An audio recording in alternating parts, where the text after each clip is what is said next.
ನಮಸ್ತೆ. ಕಾಲಗರ್ಭದಲ್ಲಿ ಮರೆಯಾಗಿ ಹೋಗ್ತಾ ಇರುವಂತಹ ಅನೇಕ ಮಹನೀಯರ ಚರಿತ್ರೆಗಳನ್ನು ಇವತ್ತಿನ ಪೀಳಿಗೆಗೆ ಪರಿಚಯ ಮಾಡಿಕೊಡಬೇಕಾದದ್ದು ವೃತ್ತಿ ಧರ್ಮ. ಅದರಲ್ಲೂ ಶಿಕ್ಷಕ ವೃತ್ತಿ ಧರ್ಮ. ತರಗತಿ ಕೊಠಡಿಗಳಲ್ಲೇ ಈ ಒಂದು ಮಹಾತ್ಮರ ಪುಣ್ಯಾತ್ಮರ ಏನು ಮಹಂತರು ಸಂತರು ಅಂತೆಲ್ಲ ಹೇಳ್ತೀವಲ್ಲ, ಎಲ್ಲರ ಕಥೆಗಳನ್ನು ಇವತ್ತಿನ ಶಿಕ್ಷಕ ಮರೆಮಾಸ್ತಾ ಇದ್ದಾನೋ, ಗೊತ್ತಿಲ್ಲದೆ ಮಾಡ್ತಾ ಇದ್ದಾನೋ, ಗೊತ್ತಿದ್ದು ಮಾಡ್ತಾ ಇದ್ದಾನೋ ಗೊತ್ತಿಲ್ಲ. ಇವತ್ತಿನ ಮಕ್ಕಳಿಗೆ ಇಂಥ ಮಹನೀಯರುಗಳ ಕಥೆಗಳು ಅಂದರೆ ಅವರ ಚರಿತೆಗಳು, ಜೀವನ ಚರಿತೆಗಳು ಗೊತ್ತಿಲ್ಲ. ಅದೆಷ್ಟು ಮಕ್ಕಳನ್ನು ಪರೀಕ್ಷೆ ಮಾಡಿದ್ರೂ ಕೂಡ ಅವರ ಹೆಸರು ಸಹಿತ ಅವರಿಗೆ ಗೊತ್ತಿಲ್ಲದಂತಹ ಅವನತಿಯ ಸ್ಥಿತಿ, ದುಸ್ಥಿತಿ ಅಂತಿರೋದಕ್ಕೆ ಇವತ್ತು ಬಂದು ಒದಗಿದ್ದು ಸತ್ಯ. ಅದಕ್ಕೋಸ್ಕರ ನನ್ನ ಕೈಲಾದ ಕನ್ನಡ ಸೇವೆಯನ್ನು ಮಾಡಲೇಬೇಕು ಅಂತ ನಾನು ಕಂಕಣಬದ್ಧಳಾಗಿರೋದ್ರಿಂದ ನನಗೆ ತಿಳಿದ ಮಟ್ಟಿಗೆ ಅದನ್ನು ಹೇಳ್ತಾ ಹೋಗೋದು ನನ್ನ ಕರ್ತವ್ಯ ಅಂದ್ಕೊಂಡು ಮುಂದುವರಿಸ್ತಾ ಇದ್ದೀನಿ. ಈ ಒಂದು ಸುಶ್ರಾವ್ಯವಾದಂಥ ವಚನ ಕೇಳಿದ ಮೇಲೂ ಕೂಡ ಈ ವಚನಕಾರರು ಯಾರು ಅಂತ ನೆನಪಿಗೆ ಬರದೇ ಹೋದ್ರೆ ಅದರಂಥ ಶೋಚನೀಯ ಸಂಗತಿ ಇನ್ನೊಂದಿಲ್ಲ ಅಂತಲೇ ಹೇಳ್ಬೋದು. ಯಾವುದು? ಬೆಟ್ಟದ ಮೇಲೊಂದು ಮನೆಯ ಮಾಡಿ ಮೃಗಗಳಿಗೆ ಅಂಜಿದೊಡೆಯಂತಯ್ಯ, ಮೃಗಗಳಿಗೆ ಅಂಜಿದೊಡೆಯಂತಯ್ಯ. ಸಮುದ್ರದ ದಂಡೆಯಲ್ಲಿ ಮನೆಯ ಮಾಡಿ, ಸಮುದ್ರದ ದಂಡೆಯಲ್ಲಿ ಮನೆಯ ಮಾಡಿ ನೆರೆತೊರೆಗಳಿಗಂಜಿದೊಡೆಯಂತಯ್ಯ, ನೆರೆತೊರೆಗಳಿಗಂಜಿದೊಡೆಯಂತಯ್ಯ. ಬೆಟ್ಟದ ಮೇಲೊಂದು ಮನೆಯ ಮಾಡಿ ಮೃಗಗಳಿಗೆ ಅಂಜಿದೊಡೆಯಂತಯ್ಯ. ಸಂತೆಯಲ್ಲಿ ಸಣ್ಣದೊಂದು ಮನೆಯ ಮಾಡಿ, ಸಂತೆಯಲ್ಲಿ ಸಣ್ಣದೊಂದು ಮನೆಯ ಮಾಡಿ ಶಬ್ದಕ್ಕೆ ನಾಚಿದೊಡೆಯಂತಯ್ಯ, ಶಬ್ದಕ್ಕೆ ನಾಚಿದೊಡೆಯಂತಯ್ಯ. ಬೆಟ್ಟದ ಮೇಲೊಂದು ಮನೆಯ ಮಾಡಿ ಮೃಗಗಳಿಗೆ ಅಂಜಿದೊಡೆಯಂತಯ್ಯ. ಲೋಕದೊಳಗೆ ಹುಟ್ಟಿದ್ದ ಬಳಿಕ ಸ್ತುತಿ ನಿಂದೆಗಳು ಬಂದಡೆ, ಮನದಲ್ಲಿ ಕೋಪವ ತಾಳದೆ ಸಮಾಧಾನಿಯಾಗಿರಬೇಕು, ಸಮಾಧಾನಿಯಾಗಿರಬೇಕು, ಸಮಾಧಾನಿ ಆಗಿರಬೇಕು ಅಂಥೇಳಿ ಯಾರು ಹೇಳಿದ್ದನ್ನು ಈ ವಚನವನ್ನು ಅಂತಂದರೆ 12ನೇ ಶತಮಾನದಲ್ಲಿ ಆಗಿ ಹೋದಂತಹ ಶ್ರೇಷ್ಠ ದಿಟ್ಟ ಮಹಿಳೆ ಅಂತಲೇ, ಶರಣೆ ಅಂತಲೇ, ಅಕ್ಕ ಅಂತಲೇ ಕರೆಸ್ಕೊಂಡಂಥ ಅಕ್ಕ ಮಹಾದೇವಿಯ ವಚನ ಇದು. ನಾನಿವತ್ತು ಹೇಳೋಕೆ ಹೊರಟಿದ್ದು ಅಕ್ಕ ಮಹಾದೇವಿಯ ವಚನಗಳನ್ನಲ್ಲ, ಅಕ್ಕ ಮಹಾದೇವಿಯ ಜೀವನ ಚರಿತೆಯನ್ನು. ಯಾರು ಈ ಅಕ್ಕ ಮಹಾದೇವಿ? ಎಲ್ಲಿ ಹುಟ್ಟಿದಳು? ಯಾಕೆ ಮಹಾದೇವಿ ಅಕ್ಕ ಅನ್ನಿಸ್ಕೊಂಡ್ಳು? ಅವಳ ಪೂರ್ವದ ಹೆಸರೇನು? ಅವಳ ಅಪ್ಪ ಅಮ್ಮನ ಹೆಸರೇನು? ಹೆಂಗೆ ಬದುಕಿದಳು? ಆಕೆನೂ ಕೂಡ ಬಾಲ್ಯ ಯೌವನ ಎಲ್ಲವನ್ನು ಕಂಡವಳು. ಹೆಂಗಿತ್ತು ಅವಳ ಜೀವನ ಅನ್ನೋದರ ಕುರಿತು ಸಂಕ್ಷಿಪ್ತವಾಗಿ ಹೇಳೋಕ್ಕೆ ಪ್ರಯತ್ನ ಮಾಡ್ತೀನಿ. 12ನೇ ಶತಮಾನದೊಳಗೆ ಉಡುತಡಿ, ಶಿವಮೊಗ್ಗ ಜಿಲ್ಲೆಯ ಉಡುತಡಿ ಅನ್ನುವಂಥ ಗ್ರಾಮದೊಳಗೆ, ಗ್ರಾಮ ಅನ್ನೋದಕ್ಕಿಂತ ಸ್ವಲ್ಪ ಪಟ್ಟಣ ಪ್ರದೇಶನೇ ಅನ್ಬೋದು. ಆವಾಗ ಬಹಳ ಪ್ರಸಿದ್ಧವಾದ ವ್ಯಾಪಾರಿ ಕೇಂದ್ರ ಆಗಿತ್ತದು. ಅಲ್ಲಿ ರಾಜಕೀಯನೂ ಇತ್ತು, ಅಂದರೆ ಅರಮನೆ ಎಲ್ಲವೂ ಇರೋದರಿಂದ ಅದೊಂದು ಸ್ವಲ್ಪ ದೊಡ್ಡದಾದಂಥ ಪ್ರದೇಶ ಅನ್ಬೋದು. ಅಲ್ಲಿ ಅವಳ ಜನನ. ಅವಳು ಓಂಕಾರ ಶೆಟ್ಟಿ ಅಂತ ಹೇಳ್ತಾರೆ, ನಿರ್ಮಲ ಶೆಟ್ಟಿ ಅಂತ ಹೇಳ್ತಾರೆ ಅವ್ರ ಅಪ್ಪಾಜಿ ಹೆಸರು. ಏನೋ ಒಬ್ಬರು ಶೆಟ್ರ ಮನೆಯೊಳಗಿನ ಹುಡುಗಿ ಓಂಕಾರ ಶೆಟ್ಟಿ ಅಥವಾ ನಿರ್ಮಲ ಶೆಟ್ಟಿ. ಮತ್ತು ತಾಯಿ ಸುಮತಿ, ಅಕ್ಕ ಮಹಾದೇವಿ ತಾಯಿ ಹೆಸರು ಸುಮತಿ. ಅವರಿಬ್ಬರ ಉದರದಿಂದ ಜನಿಸೋಕಿನ್ನ ಪೂರ್ವ ಬಹಳಷ್ಟು ವರ್ಷಗಳವರೆಗೆ ಅವರಿಗೆ ಮಕ್ಕಳಿರಲಿಲ್ಲ. ಶಿವನ ಭಕ್ತರವರಾದ್ದರಿಂದ ಶಿವನ ಆರಾಧನೆ ಮಾಡಿ ಈ ಮಗುವನ್ನು, ಈ ಶಿಶುವನ್ನು ಪಡೆದಿರ್ತಾರೆ. ಅದಕ್ಕೋಸ್ಕರ ಭೂಮಿಗೆ ಬಂದಂಥ ಈ ಶಿಶುವು ಪಾರ್ವತಿಯ ಸಾತ್ವಿಕ ಕಳೆ ಅಂತ ಹೇಳ್ಬೋದು. ಇದು ಪಾರ್ವತಿಯ ಸಾತ್ವಿಕ ಕಳೆನೇ ಸುಮತಿಯ ಗರ್ಭದಲ್ಲಿ ಶಿಶುವಿನ ರೂಪದೊಳಗೆ ಬಂತು ಅಂತ ಹೇಳ್ತಾರೆ ಪ್ರತೀತಿ. ಇಲ್ಲೇ ಹೇಳಿಬಿಡೋದು ಉತ್ತಮ. ಪಾರ್ವತಿಯ ಸಾತ್ವಿಕ ಕಳೆ ಅಕ್ಕ ಮಹಾದೇವಿ ಆದರೆ ಪಾರ್ವತಿಯ ತಾಮಸ ಕಳೆ ಇತ್ತು ನೋಡ್ರಿ. ಒಂದು ಹೆಣ್ಣಿನೊಳಗೆ ಅಥವಾ ಮನುಷ್ಯನೊಳಗೆ ಎರಡೂ ಕಳೆಗಳಿರ್ತವೆ, ಎರಡೂ ತೇಜಸ್ಸುಗಳಿರ್ತವೆ. ತಾಮಸ ಮತ್ತು ಸಾತ್ವಿಕ, ರಾಜಸಿಕ 3 ಇರ್ತವೆ. ಅದರ ತಾಮಸಿಕ ಕಳೆಯಾಗಿ ಮಾಯಾದೇವಿ, ಅಲ್ಲಮ ಪ್ರಭುವಿನ ಚರಿತೆಯೊಳಗೆ ಬರ್ತಾಳಾಕೆ ಮಾಯಾದೇವಿ. ಅಲ್ಲಮ ಮಾಯೆಯನ್ನು ಗೆದ್ದು ಅಲ್ಲಮನಾದ, ಅದು ತಾಮಸ ಕಳೆ ಅಂದರೆ ಕೆಟ್ಟ ಗುಣಗಳಿಂದ ತುಂಬಿಕೊಂಡಂಥ ಆಕೆ ಪಾರ್ವತಿಯ ಒಂದು ಅವತಾರ. ಈಕೆ ಸಾತ್ವಿಕ ಕಳೆ, ಒಳ್ಳೆಯ ಗುಣಗಳನ್ನು ತುಂಬಿಕೊಂಡಂಥ ಒಂದು ಜನ್ಮ ಇದು ಅಕ್ಕ ಮಹಾದೇವಿದು. ಹುಟ್ಟಿದ ಹೆಸರು, ಹುಟ್ಟಿದಾಗ ಇವಳಿಗೆ ಇಟ್ಟಂಥ ಹೆಸರು ಲಿಂಗಮ್ಮ ಅಂತ ಹೇಳಿ. ಅಕ್ಕ ಮಹಾದೇವಿಯ ಪೂರ್ವದ ಹೆಸರು ಲಿಂಗಮ್ಮ. ಸುಮತಿಗೆ ನವಮಾಸಗಳು ತುಂಬಿ ನಂತರ ಭುವಿಗೆ ಬಂದಂತಹ ಈ ಹೆಣ್ಣು ಮಗು ಏನಿತ್ತಲ್ಲ, ಹುಣ್ಣಿಮೆ ಚಂದ್ರನ ಬೆಳಕೆ ಹೊಂದಿತ್ತು, ಲಾವಣ್ಯ ಸೌಂದರ್ಯ ಕಳೆಯಾದಂತಹ ಬೆಳದಿಂಗಳಂತಹ ಬಾಲೆ ಅವರ ಮನೆಯಲ್ಲಿ ಜನಿಸಿತ್ತು. ಸಂಭ್ರಮ, ಉಲ್ಲಾಸ, ಇಡೀ ಮನೆ ತುಂಬ ಸಡಗರದ ವಾತಾವರಣದ ಮಧ್ಯ ಈ ಮಗು ಬಹಳ ಅಕ್ಕರೆಯಿಂದ ಬೆಳೀತು. ಬಹಳ ಪ್ರೀತಿ ಮಾಡ್ತಿದ್ರು ಮನೆ ಜನ ಎಲ್ಲ. ಅವರ ಅಪ್ಪ ಅಮ್ಮ ಅಂತೂ ಸ್ವರ್ಗಕ್ಕೆ ಮೂರೆಗೇಣು ಅನ್ನೋಷ್ಟು ಸಂಭ್ರಮಿಸ್ತಾ ಇದ್ರು ಈ ಮಗುವನ್ನು ನೋಡಿ. ಸಾತ್ವಿಕ ಕಳೆ ಹೊತ್ತು ಬಂದಂಥ ಮಗು ಮೊದಲಿನಿಂದ ತನ್ನ ಬಾಲ್ಯದಲ್ಲಿ, ಶೈಶಾವಸ್ಥೆಯೊಳಗೆ ಬಾಲ್ಯದೊಳಗೆ ಅಳ್ತಾನೇ ಇರಲಿಲ್ಲ ಈ ಮಗು. ಮತ್ತು ಹಾಲು ಕುಡಿಬೇಕು ಅಂತಂದರೆ ಓಂಕಾರ ಮಂತ್ರವನ್ನು ಆಕೆಯ ಕಿವಿಯೊಳಗೆ ಹೇಳಲೇಬೇಕಾಗಿತ್ತು ಅವರಮ್ಮ. ಆವಾಗಲೇ ಹಾಲು ಕುಡಿತಿತ್ತಂತೆ ಶಿಶು. ಹಿಂಗೆ ಏನೊಂದು ಭಕ್ತಿಯಿಂದಲೇ, ಭಕ್ತಿಯ ವಾತಾವರಣದಲ್ಲೇ ಬೆಳೆದಂಥ ಲಿಂಗಮ್ಮ ಬೆಳೀತಾ ಬೆಳೀತಾ ಎಲ್ಲ ಮಕ್ಕಳ ಹಾಗೆ ಸಾಮಾನ್ಯ ಆಟಗಳನ್ನು ಆಡ್ತಿರ್ಲಿಲ್ಲ. ನಾವೆಲ್ಲ ಮಕ್ಕಳು ಏನು ಮಾಡ್ತೀವಿ, ಗೊಂಬೆ ಆಟ ಆಡ್ತೀವಿ, ಮನೆ ಕಟ್ಟೆ ಆಡ್ತೀವಿ, ಏನೋ ಕುಂಟಬಿಲ್ಲೆ ಆಡ್ತೀವಿ, ಏನೇನೋ ಆಡ್ತೀವಿ ನಾವು. ಆದರೆ ಆಕೆ ಬರೀ ದೇವರ ಪೂಜೆ, ಸಣ್ಣ ಮಗು ಇದ್ದಾಗಲೇ 4-5 ವರ್ಷಗಳಿರುವಾಗಲೇ ದೇವರ ಪೂಜೆ ಮಾಡೋದು, ಧ್ಯಾನ ಮಾಡೋದು, ಜಪ ತಪ ಮಾಡೋದು, ಜಪಮಾಲೆಯನ್ನು ಕೈಯೊಳಗೆ ಹಿಡ್ಕೊಂಡು ಕೂಡೋದು, ಹೊರಗಡೆಯಿಂದ ಹೂಗಳನ್ನು ಆಯ್ದು ತಂದು ಲಿಂಗಕ್ಕೇರಿಸಿ ತೃಪ್ತಿ ಪಡೋದು, ಇಂಥ ಚಟುವಟಿಕೆಗಳನ್ನೇ ತೋರಿಸ್ತಾ ಇತ್ತು ಮಗು.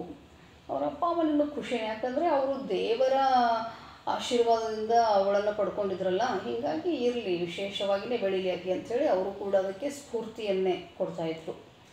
ಇಂಥ ಮಗು 6 ವರ್ಷದೊಳಾದಾಗ ಆವಾಗ ಹೆಣ್ಣು ಮಕ್ಕಳಿಗೆ ವಿದ್ಯಾಭ್ಯಾಸದ ಕುರಿತು ಅಷ್ಟಾಗಿ ಒಲವು ಇರಲಿಲ್ಲ.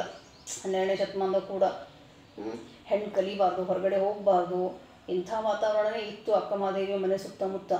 ಆದರೆ ಇದೆಲ್ಲವನ್ನು ಮೀರಿದಂಥ ಓಂಕಾರ ಶೆಟ್ಟಿ ಅಥವಾ ನಿರ್ಮಲ ಶೆಟ್ಟಿ ತನ್ನ ಮಗಳು ವಿದ್ಯಾವತಿ ಆಗಬೇಕು ಅನ್ನೋವಂಥ ಮಹದುದ್ದೇಶದಿಂದ ಅದೇ ಊರಲ್ಲಿರುವಂಥ ಗುರುಮಠಕ್ಕೆ ಒಯ್ದು ಅವಳನ್ನು ವಿದ್ಯಾಭ್ಯಾಸಕ್ಕೋಸ್ಕರ ಸೇರಿಸ್ತಾರೆ.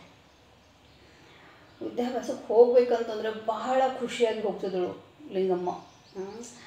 ನಮ್ಮ ಮಕ್ಕಳ ಹಾಗೆ ಅಳ್ತಾ ಹೋಗಲ್ಲ ಅಂತ ತಿಳ್ಕೊಂಡು ಎಷ್ಟು ಒದ್ದಾಡ್ತಿರ್ತಾವೆ ಮಕ್ಕಳು, ಹಂಗಿರಲಿಲ್ಲ ಆಕೆ. ಬಹಳ ಖುಷಿಯಾಗಿ ಗುರುವಿನ ಹತ್ರ ಹೋಗ್ತಾಯಿದ್ದಳು. ಹೇಳಿದಂಥ ವಿದ್ಯಾಭ್ಯಾಸವನ್ನು ಏಕಾಗ್ರತೆಯಿಂದ ಆಲಿಸಿ ಮನನ ಮಾಡಿಕೊಂಡು ನಿಧಿಧ್ಯಾಸನ ಮಾಡ್ತಿದ್ದಳು. ಬಹಳ ಚುರುಕಾದಂಥ, ಜಾಣೆಯಾದಂಥ ಮಗುವಾಗಿತ್ತು ಲಿಂಗಮ್ಮ. ಗುರುಗಳ ಅಚ್ಚುಮೆಚ್ಚಿನ ಶಿಷ್ಯೆಯಾಗಿದ್ದಳು. ಯಾಕಂದರೆ ತರಗತಿಯಲ್ಲಿ ಇವಳೇ ಮುಂದು, ಎಲ್ಲರೂ ಗಂಡು ಮಕ್ಕಳು, ಇರೋದು ಇವಳೊಬ್ಬಳೇ ಹೆಣ್ಮಗಳು. ಇಡೀ ಸಂಪ್ರದಾಯವನ್ನು ಮೀರಿ ನಿಂತು ಇವಳಪ್ಪ ಅಮ್ಮ ಇವಳಿಗೆ ವಿದ್ಯಾಭ್ಯಾಸ ಕೊಡಿಸ್ತಿರ್ತಾರೆ. ಹೀಗಾಗಿ ಅಲ್ಲಿ ಕೊಠಡಿಯೊಳಗೆ ಇವಳು ಬಹಳ ಅಚ್ಚುಮೆಚ್ಚು, ಎಲ್ಲರಿಗೂ ಜಾಣೆಯಾಗಿದ್ದಳಲ್ಲ, ಎಲ್ಲದರೊಳಗೂ ಬಹಳ ಬೇಗ ಕಲ್ತ್ಕೊಂಡ್ಬಿಡ್ತಿದ್ದಳು. ಅದಕ್ಕೋಸ್ಕರ ಗುರುಗಳು ಇವಳನ್ನು ಬಹಳ ಪ್ರೀತಿಯಿಂದ, ಮತ್ತು ರಕ್ಷಣೆಯ ಹೊಣೆ ಸಾಮಾನ್ಯ ಮಾತಲ್ಲ. ಆವಾಗ ಹೆಣ್ಮಕ್ಳು ಶಾಲೆಗೆ ಹೋಗಿ ಕಲಿಯೋದಂತೂ ಸಾಮಾನ್ಯ ಅಲ್ಲ. ಹೀಗೆ 8 ವರ್ಷ ಪೂರೈಸಳು ಶಿಕ್ಷಣವನ್ನು ಮಠದಲ್ಲೇ. ಗುರುಗಳಿಂದ ಎಲ್ಲ ವಿದ್ಯೆಗಳನ್ನು ಕಲ್ತ್ಕೊಂಡು ಗುರುಗಳು ಹೇಳಿಕೊಟ್ಟಷ್ಟು ಗುರುವಿನ ಬಳಿ ಹೇಳ್ತಾ ಇದ್ದಳು ಅವಾಗವಾಗ.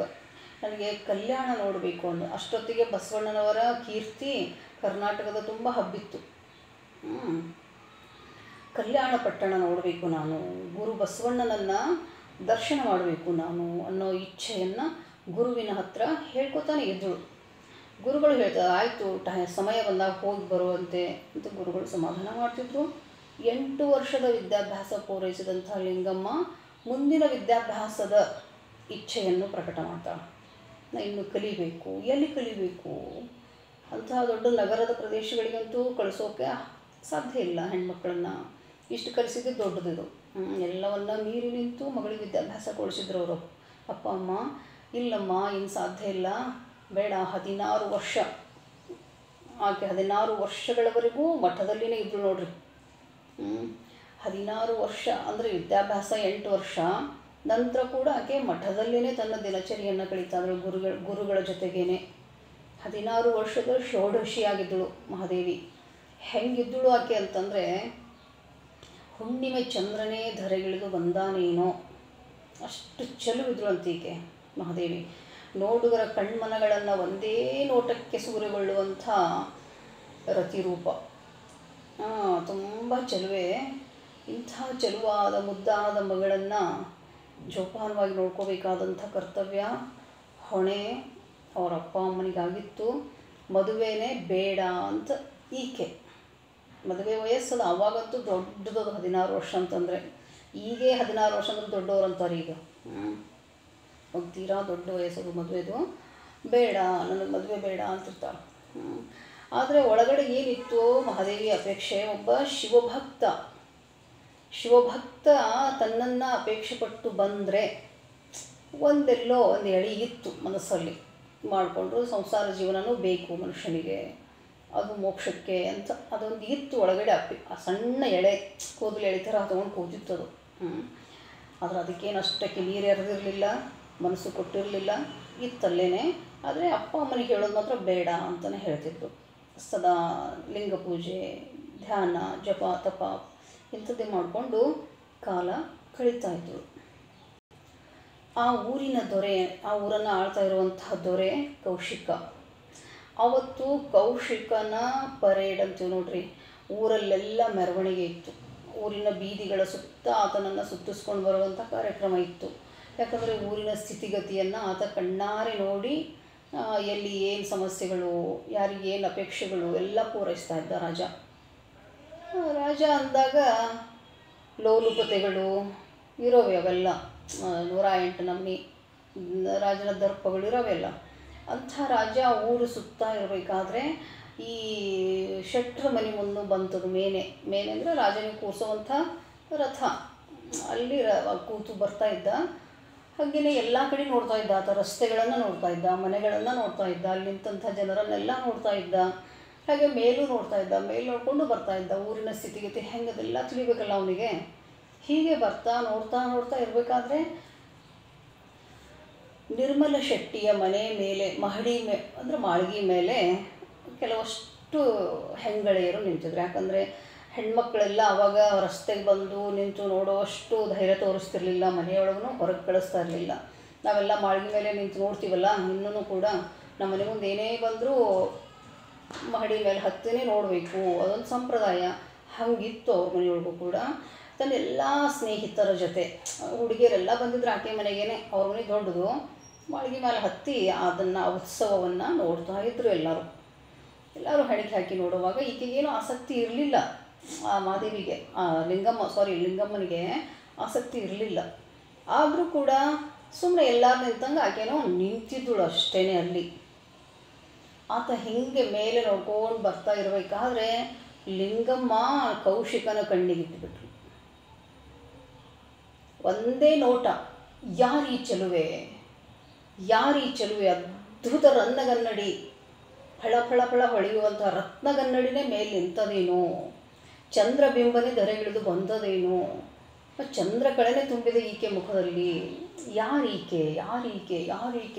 ಕೌಶಿಕ ಒಂದು ಕ್ಷಣ ಮೇನೆಯನ್ನು ಅಲ್ಲೇ ನಿಲ್ಲಿಸಿದ. ಕಣ್ಣಲ್ಲಿ ಕಣ್ಣಿಟ್ಟು ಲಿಂಗಮ್ಮನನ್ನೇ ನೋಡ್ದ.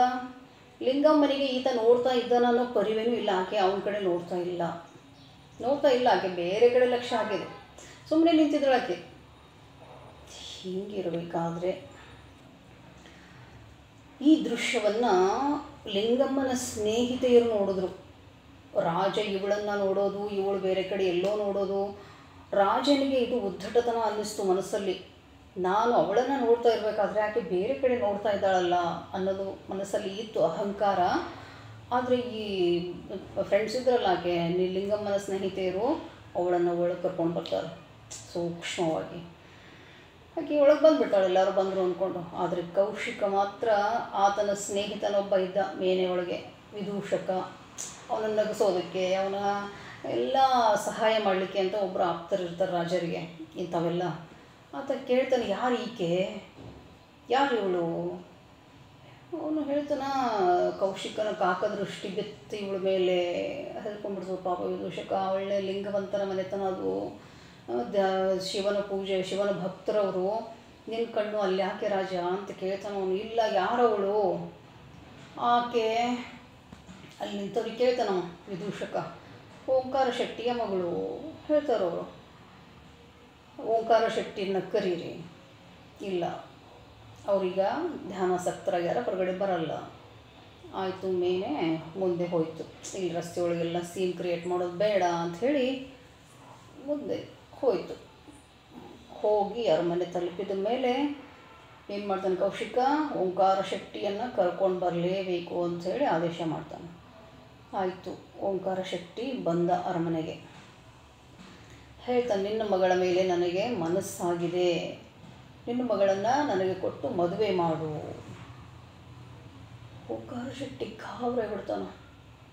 ಗಿಳಿನ ಸಾಕಿ ಗಿಡಗನ ಕೈಯಾಗಿ ಕೊಟ್ಟಂಗೆ ಆಗ್ಬಿಡ್ತದಲ್ಲ ಇಂಥವ್ನು ಕೊಟ್ಟರೆ. ಇಲ್ಲ ರಾಜ, ದಯವಿಟ್ಟು ಕ್ಷಮ ಮಾಡು, ನನ್ನ ಮಗಳು ಮದುವೆನೇ ಬೇಡ ಅಂತ ಹೇಳಿಬಿಟ್ಟಾಳ. ಆಕೆ ಆಲ್ರೆಡಿ, ಆಕೆ ಶಿವನ ಭಕ್ತೆ, ಆಕೆ ಮದುವೆ ಮಾಡ್ಕೊಳ್ಳಲ್ಲ ಅಂತ ಹೇಳಾಳ. ನಮ್ಮದೇನು ಇದ್ರಾಗ ನಡೆಯೋದಿಲ್ಲ, ನಾವು ಅವಳ ಸ್ವಾತಂತ್ರ್ಯಕ್ಕೆ ಅಡ್ಡಿ ಬರೋದಿಲ್ಲ ಅಂತ ಹೇಳ್ತಾನೆ. ಇಲ್ಲ, ಅದೇನೋ ಗೊತ್ತಿಲ್ಲ, ನಿನ್ನ ಮಗಳು ನನ್ನ ಹೆಂಡತಿ ಆಗಲೇಬೇಕು ಅಂತ ಹೇಳಿ ರಾಜ ಆದೇಶ ಕೊಟ್ಟಾಗ ಓಂಕಾರ ಶೆಟ್ಟಿ ಹೇಳ್ತಾನ, ನೀನೇ ಆಕೆಗೆ ಕೇಳಬಹುದು, ನಾವೇನು ಅಡ್ಡಿಪಡಿಸಲ್ಲ, ಆಕೆ ಒಪ್ಕೊಂಡ್ರೆ ಮದುವೆ ಮಾಡ್ಕೋಬಹುದು ನೀನು ಅಂಥೇಳಿ ಜಾರ್ಕೊಂಡ್ಬಿಡ್ತಾರೆ. ಯಾಕಂದರೆ ಅವ್ರು ಹೇಳಿದ್ರೆ ಆಕೆ ಕೇಳ್ತಿರ್ಲಿಲ್ಲ, ಈ ವಿಷಯದಾಗ ಅವ್ರ ಮಾತನ್ನು ಆಕೆ ಕೇಳ್ತಿರ್ಲಿಲ್ಲ. ಹೀಗಾಗಿ ಅವರು ಆಕೆ ಮೇಲೇ ಹಾಕಿಬಿಡ್ತಾರೆ.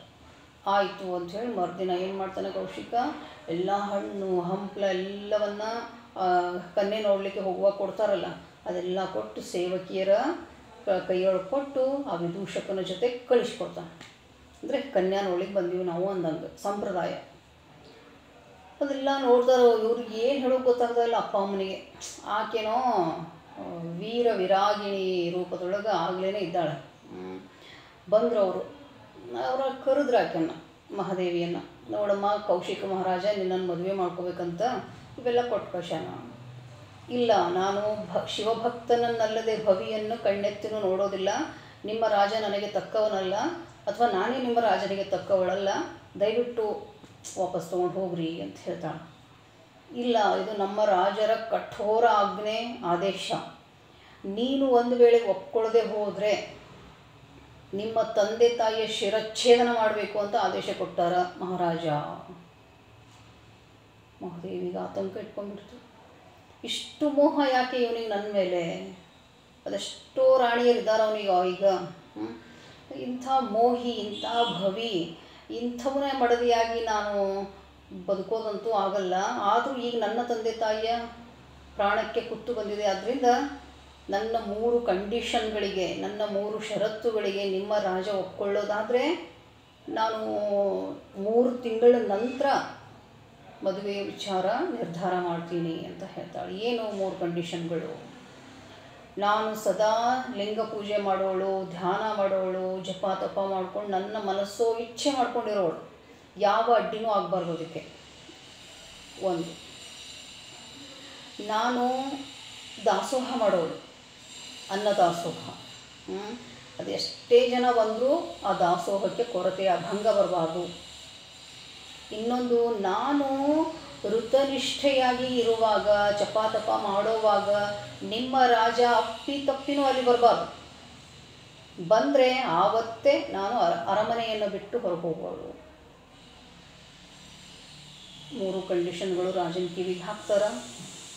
ರಾಜ ಹೇಳ್ತಾನೆ, ಆಯಿತು, ಆಕೆ ಏನು ಮಾಡ್ಕೋತಾಳೋ ಮಾಡ್ಕೊಳ್ಳಿ, ನನ್ನ ಕಣ್ಣು ಮುಂದಿದ್ದರೆ ಸಾಕು, ಅರಮನೆಗೆ ಬರಬೇಕಾಕೆ. ಅವನು ಕಂಡೀಷನ್. ಅವ್ರ ಮನೆಯೊಳಗಿದ್ದ 3 ತಿಂಗಳು ಕಾಯೋಕ್ಕಾಗಲ್ಲ ನನಗೆ, ನನ್ನ ಕಣ್ಣು ಮುಂದಾದರೂ ಇರ್ತಾಳೆ ಆಕೆ, ಅವಳನ್ನು ಅರಮನೆಗೆ ಕರ್ಕೊಂಡು ಬರ್ರಿ. ಆಯಿತು, ತಂದೆ ತಾಯಿಯ ಪ್ರಾಣ ಉಳಿಸೋಕ್ಕೋಸ್ಕರ ಎಲ್ಲಿದ್ರೇನೋ ಶಿವಭಕ್ತರು, ಅರಮನೆ ಇದ್ರೇನು ಶರಮನೆ ಇದ್ರೇನು ಎಲ್ಲ ಒಂದೇ ಅಂದ್ಕೊಂಡು ಮಹಾದೇವಿ ಬಹಳ ಪ್ರಬುದ್ಧ ಹೆಣ್ಣಾಕೆ. ಆವಾಗಲೇ ನೋಡ್ರಿ 12ನೇ ಶತಮಾನದೊಳಗೆ ಅರಮನೆಯೊಳಗೆ ಹೋಗಿ ಇರ್ಲಿಕ್ಕೆ ಒಪ್ಕೋತಾಳೆ. ಇದು ದೊಡ್ಡ ಸಣ್ಣ ಮಾತಲ್ಲ ಇದು, ಸಾಮಾನ್ಯ ಅಲ್ಲ ಇದು, ಸಾಮಾನ್ಯರಿಗೆ ಸಾಧ್ಯನೇ ಇಲ್ಲದ ಮಾತು. ಕೌಶಿಕನಿಗೆ ಬಹಳ ಸಂತೋಷ ಆಗ್ತದೆ, ಭಾಳ ಸಂತೋಷ ಆಗ್ತದೆ. ಅವಳನ್ನು ಭಾಳ ಪ್ರೀತಿ ಮಾಡ್ತಿರ್ತಾನೆ, ಗೌರವದಿಂದ ನೋಡ್ಕೊತಿರ್ತಾನೆ. ಆಕೆ ಶಿವಭಕ್ತಿ ಅಂದ್ಕೊಂಡು ಈತ ಕೂಡ ಶಿವಭಕ್ತನಾಗ್ಲಿಕ್ಕೆ ಪ್ರಯತ್ನ ಮಾಡ್ತಿರ್ತಾನೆ. ಮಾಂಸ ಮದ್ಯ ಏನು ಮಾನಿನಿಯರು ಎಲ್ಲವನ್ನು ಬಿಟ್ಬಿಟ್ಟಿರ್ತಾನೆ ಮಹಾದೇವಿಗೋಸ್ಕರ. ಭಾಳ ಪ್ರೀತಿ ಮಾಡ್ತಿರ್ತಾನೆ. ಇವಳು ನನ್ನ ಮಡದಿಯಾದರೆ ಸಾಕು. ಅವಳು ಹಾಕಿದಂಥ ಷರತ್ತುಗಳನ್ನಂತೂ ಮೈ ತುಂಬ ಕಣ್ಣಾಗಿ ಪಾಲಿಸ್ತಿರ್ತಾನೆ ಎಚ್ಚರಿಕೆಯಿಂದ. ಆಸೆ ಆಗ್ತಿರ್ತದೆ ಅವ್ರ ಹತ್ರ ಹೋಗಬೇಕು, ಮುಟ್ಟಬೇಕು, ಒಕ್ಕೋಬೇಕು, ಮುತ್ತು ಕೊಡಬೇಕು, ಅದು ಏನೇನೋ ಆಸೆಗಳು ರೋಮಾಂಚಿಕಾಗಿ. ಆದರೆ ಆಕೆಯ ಕಂಡೀಷನ್ಗಳಿಂದ ಹತ್ತಿರ ಸಹಿತ ಸುಳಿಯೋ ಹಾಗಿಲ್ಲ, ಅವಳನ್ನು ನೋಡೋ ಹಾಗಿಲ್ಲ. ಆ ಸ್ಥಿತಿಯೊಳಗೆ ಹೆಂಗೋ ಅದನ್ಕೊಂಡು ಸಹಿಸ್ಕೊಂಡಿರ್ತಾನೆ ರಾಜ. ಅನೇಕ ಪುರಾಣ ಕಥೆಗಳಲ್ಲಿ ಬೇರೆ ಬೇರೆ ಬೇರೆ ಬೇರೆ ನಮೂನಿ ವಿಷಯ ಬರೆದಾರ. ಆಕೆ ಪೂಜೆ ಮಾಡ್ತಾ ಇದ್ದಾಗ ಈತ ಅವಳನ್ನು ಮುಟ್ಟೋಕೆ ಹೋದ, ಆಕೆ ಅರಮನೆ ಬಿಟ್ಟು ಹೋದಳು, ಹಿಂಗೊಂದು ಕಥೆನೂ ಬರ್ತದೆ. ಆದರೆ ನಾವು ಹೇಳುವಂಥ ಈ ಕಥೆ ಹೀಗೇನೆ ನಡೆದಿತ್ತು. ಆಕೆ ಭಾಳ ಖುಷಿಯಾಗಿದ್ದಳು ಅರಮನೆಯೊಳಗೆ. ಮನೆಯೊಳಗೆ ಇದ್ದದಕ್ಕಿಂತ ಖುಷಿ, ಯಾಕಂದರೆ ಎಲ್ಲ ಸೌಲಭ್ಯಗಳು ಜಾಸ್ತಿ ಇದ್ವಲ್ಲ ಅಲ್ಲಿ. ಆಕೆ ಮತ್ತಷ್ಟು ವಿಜೃಂಭಣೆಯಿಂದನೇ ಬದುಕ್ತಾ ಇದ್ದಳು. ಎಲ್ಲಿದ್ರೆ ರಾಜ ಒಬ್ಬ ಆಕೆಗೆ ಒಳ್ಳೆ ಏನಂತಿರಲ್ಲ ಪೂರೈಕೆದಾರ ಅಂತೀವಲ್ಲ, ಪೂರೈಕೆದಾರ ಸಿಕ್ಕಂಗೆ ಆಗ್ಬಿಟ್ಟೈತೆಲ್ಲ. ಯಾವುದಕ್ಕೂ ಅಡ್ಡಿ ಮಾಡ್ತಿರಲಿಲ್ಲ ಅವನು ಆಕೆಗೆ.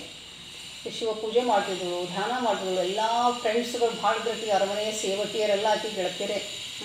ಅಲ್ಲಿ ಉದ್ಯಾನವನ ಹಿಂಗೆ ವಿಹಾರ ಮಾಡಿಕೊಂಡು ತನ್ನ ಪೂಜೆ ಪುನಸ್ಕಾರ ಮಾಡಿಕೊಂಡು ದಾಸೋಹ ಮಾಡಿಕೊಂಡು ಮನಸ್ಸೋ ಇಚ್ಛೆ ಸಂತೋಷವಾಗಿ ಕಾಲು ಕಳೀತಾ ಇದ್ದರು. ಹೊರಗಡೆ ವಾಯು ವಿಹಾರಕ್ಕೂ ಸಹಿತ ಕೌಶಿಕನ ಜೊತೆಗೆ ಹೋಗಿ ಬರ್ತಿದ್ದಳು. ಅವನಿಗೂ ಆನಂದ ಕೊಟ್ಟಿದ್ದಳು, ನಗಿಸ್ತಿದ್ದಳು ಆಕೆ. ಅವನಿಗೆ ಒಳ್ಳೊಳ್ಳೆ ಮಾತುಗಳನ್ನು ಹೇಳ್ತಿದ್ದಳು. ಅವನ ಕಣ್ತೆರೆಸುವಂಥ ಜ್ಞಾನ ತುಂಬುವಂಥ ಮಾತುಗಳನ್ನು ಹೇಳ್ತಾ ಇದ್ದಳು. ಕೌಶಿಕನಿಗಂತೂ ಅವಳ ಜೊತೆ ಹೋಗೋದು ಅಂದರೆ ಅತಿಯಾದ ಸಂತೋಷ. ಇಬ್ಬರು ಸ್ನೇಹಿತರ ಹಾಗೆ ವರ್ತನೆ ಮಾಡ್ತಿದ್ರು ಅವರು. ದೂರಿಟ್ಟಿರಲಿಲ್ಲ ಆಕೆ. ಗಂಡು ಹೆಣ್ಣು ಭೇದನೆ ಇರಲಿಲ್ಲ ಆಕೆಗೆ. ಅಷ್ಟು ವ್ಯವಹಾರ ಚತುರೆ ಪ್ರಬುದ್ಧೆ ಲಿಂಗಮ್ಮ.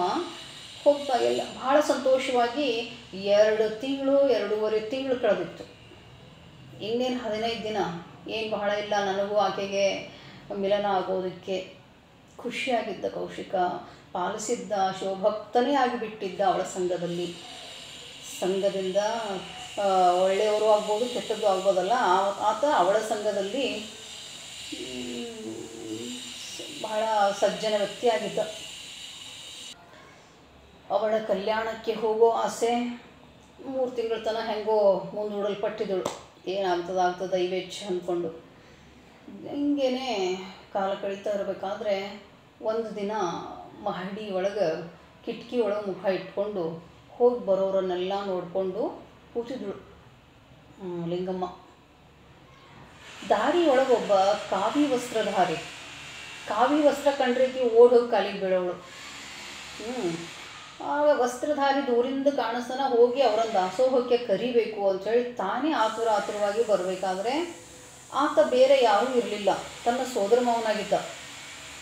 ಯಾರು ಸುಮತಿಯ ಅಣ್ಣ. ತೀರಾ ಖುಷಿ ಆಗ್ಬಿಡ್ತೀವಿ. ನಾವು ಎಲ್ಲೋ ಒಂದು ಕಡೆ ನಮ್ಮವರನ್ನು ಕಂಡಾಗ ಇಷ್ಟು ಸಂತೋಷ ಪಡ್ತೀವಲ್ಲ, ಹೋಗಿ ತಬ್ಕೊಂಡ್ಬಿಡ್ತೀವಿ ನಾವು. ಅಷ್ಟು ಅಪರೂಪ ಆಗಿಬಿಟ್ಟಿರ್ತಾರೆ ಅವ್ರು ನಮಗೆ. ಹಂಗೆ ಈಗೇನೂ ಕೂಡ ಸೋದರ ಮಾವನೇ ಅಂತ ಗೊತ್ತಾದ ತಕ್ಷಣ ಓಡ್ತಾಳೆ. ಅರಮನೆ ಏನಂಗಿಲ್ಲ, ಏನು ದಾರಿನೂ ಅಂತ ಇಲ್ಲ, ಬೀದಿನೂ ಅಂತ ಇಲ್ಲ, ಏನೂ ಅವ್ರ ಲಕ್ಷಣ ಇಲ್ಲ. ಓಡಿ ಹೋಗ್ತಾಳಕ್ಕೆ ಪೂರ್ತಿ. ಓಡಿ ಹೋಗುವಾಗ ಸೆರಗನೇ ಜಾರಿ ಕೆಳಗೆ ಬೀಳ್ತದೆ. ಅವಾಗೆಲ್ಲ ಇಟೀಟೆ ಸೆರಗ ಬಿಡ್ತಿರ್ತಾರೆ. ಈಗ ನಮ್ಮಂಗೆ ಉದ್ದು ಬಿಡ್ತಿದ್ದಿಲ್ಲ ಅವರು, ಇಟೀಟೆ ಸೆರಗ ಬಿಡ್ತಿದ್ರು. ಹಂಗೆ ಓಡೋವಾಗ ಸೆರಗನೇ ಜಾರಿ ಬೀಳ್ತದೆ ಮೈಮೇಲಿಂದ. ಸೆರಗ ಜಾರಿ ಬಿದ್ದು ಪರಿವೇ ಇದ್ದಿದ್ದಿಲ್ಲ ಹುಡುಗಿಗೆ. ಓಡಿ ಓಡಿ ಓಡಿ ಓಡಿ ಓಡಿ ಒಂದಿಷ್ಟು ದೂರ, ಮತ್ತದು ಅರಮನೆಯಿಂದ ದಾರಿ ದೂರ ಇತ್ತು. ಹೋಗಿ ಮಾವನ ಕಾಲಿಗೆ ಬೀಳ್ತಾಳ. ಅದು ಕಾವಿ ವಸ್ತ್ರಧಾರಿಗಳ ಕಾಲಿಗೆ ಬೀಳ್ತಿಳಕ್ಕಿ. ಇವಾಗ ಸೋದರ ಮಾವ ತಂದೆ ಸಮಾನ. ಹೋಗಿ ಕಾಲಿಗೆ ಬೀಳ್ತಾಳೆ. ಕಾಲಿಗೆ ಬಿದ್ದು ಕೈ ಹಿಡ್ಕೊಂಡು ಮಾತಾಡ್ಕೊ. ಅವನಿಗೂ ಈಕೆಗೆ ನೋಡೇ ಇಲ್ಲ ಪಾಪ. ಈಗಿನ ಸೆರಗ ಜಾರಿ ಅದನ್ನೋದು ಸಹಿತ ಆ ಅಜ್ಜಗೂ ಗೊತ್ತಿಲ್ಲ, ಈಕೆಗೂ ಅರಿವಿಲ್ಲ.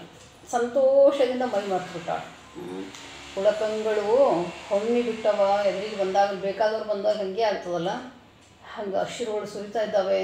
ಬಂದು ನಾನು ಅರಮನೆಗಿದ್ದೀನಿ, ಅಮ್ಮ ಅಪ್ಪ ಹೆಂಗಿದ್ದಾರ, ಉಭಯ ಕುಶಲೋಪರಿಗಳು ಮಾಡ್ಕೋತಾ ಮೈ ಮರ್ತು ಬಿಟ್ಟಾರಿಬ್ಬರು. ಮನುಷ್ಯ ಶುದ್ಧ, ಮೈ ಮೇಲೆ ಅರಿವಿಲ್ಲ. ನಿಂತಿದ್ದಳು. ಈ ದೃಶ್ಯವನ್ನು ಈ ದೃಶ್ಯವನ್ನು ಕೌಶಿಕ ಅರಮನೆಯ ಕಿಟಕಿಯಿಂದ ನೋಡ್ತಾ ಇದ್ದ. ಈಗ ಎಲ್ಲಿ ಹೋಗ್ತಾಳೆ ಕಣ್ಣಿದ್ದು ಅವನು. ಅರಮನೆಯ ಕಿಟಕಿಯಿಂದ ನೋಡಿದಂಥ ಕೌಶಿಕ ದಡಬಡಾಯಿಸಿ ಅಲ್ಲಿಗೆ ಬಂದ. ಜಾರಿ ಅದು ಇನ್ನೂ ಹಾಗೆ ಮಾತಾಡ್ಕೊಂಡು ನಿಂತ್ಬಿಟ್ಟಾಳಿಕಿ. ಬಹಳ ಬಹಳ ಸಿಟ್ಟು ಬಂತು ಕೌಶಿಕನಿಗೆ ಮಹಾದೇವಿ ಮೇಲೆ. ಎಂಥ ನಿರ್ಲಜ್ಜ ಹೆಣ್ಣು ನೀನು, ಈ ಮಟ್ಟದ ನಿರ್ಲಜ್ಜತನ ನಿನ್ನೊಳಗಿದೆ ಅಂತ ಅಂದ್ಕೊಂಡಿಲ್ಲ. ದಿಟ್ಟ ಹೆಣ್ಮಗಳು ಅಂದ್ಕೊಂಡಿದ್ದೆ ನಾನು ಅಷ್ಟೇ. ಆದರೆ ನೀನು ನಿರ್ಲಜ್ಜ ಹೆಣ್ಣು, ನೀನು ಇದಕ್ಕೆ ಧೈರ್ಯ ಅನ್ನೋದಿಲ್ಲ. ಸೀರೆ ಸೆರಗು ಜಾರಿ ಕೆಳಗೆ ಬಿದ್ದರೂ ಕೂಡ ನೀನು ರಸ್ತೆಯೊಳಗೆ ನಿಂತ್ಕೊಂಡು ಈ ರೀತಿ ಮೈ ಮರೆತು ಮಾತಾಡ್ತೀಯಲ್ಲ ಪರಪುರುಷನ ಜೊತೆಗೆ. ನೀನು ವ್ಯಭಿಚಾರಿ ಇದ್ದೀಯಾ, ಜಾರಿಣಿ ಇದೆಯಾ ನೀನು. ಸುಮ್ಮನೆ ನನ್ನನ್ನು ಸತಾಯಿಸಿದೆ ನೀನು ಆ ರೀತಿ. ಎಂದೋ ನಿನ್ನ ಅನುಭವಿಸ್ಬಿಡ್ತಿದ್ದೆ ನಾನು. ನಿನಗೆ ಯಾಕೆ ಬೇಕು ಸಂಸಾರಿಕ ಜೀವನ, ನಿನಗೆ ಯಾಕೆ ಬೇಕು ಗಂಡ ಮಕ್ಕಳು. ಸೀರೆ ಸೆರಗಿನ ಪ್ರಜ್ಞೆನೇ ಇಲ್ಲದಂಥ ಹೆಣ್ಣು ನೀನು, ಇನ್ನೇನು ಸಂಸಾರ ಮಾಡ್ತೀಯ ನೀನು ಅಂಥೇಳಿ ಸಿಟ್ಟು ಬಂದು ಕೌಶಿಕ ಸೀರೆ ಸೆರಗಿನ ಪರಿವೇ ಇಲ್ಲದಂಥ ಈ ಹೆಣ್ಣಿಗೆ ಸೀರೆಯಾದರೂ ಯಾಕೆ ಬೇಕು ನಿನಗೆ, ನೀನು ಬೆತ್ತಲೆಯಾಗಿಯೇ ಇರು ಅಂದುಕೊಂಡು ಕೌಶಿಕ ಸಿಟ್ಟಿನ ಭರದೊಳಗೆ ಅವಳ ಮೈ ಮೇಗಿನ ಸೀರೆಯನ್ನು ಸರ ಸರ ಸರ ಸರ ಸೆಳೆದು ಕೆಳಗೆ ಹುಟ್ಟುಡುಗೆಯಲ್ಲಿ ನಿಂತು ಬಿಡ್ತಾಳೆ. ಲಿಂಗಮ್ಮ ಹುಟ್ಟುಡುಗೆಯೊಳಗೆ ನಿಂತು ಬಿಡ್ತಾಳೆ.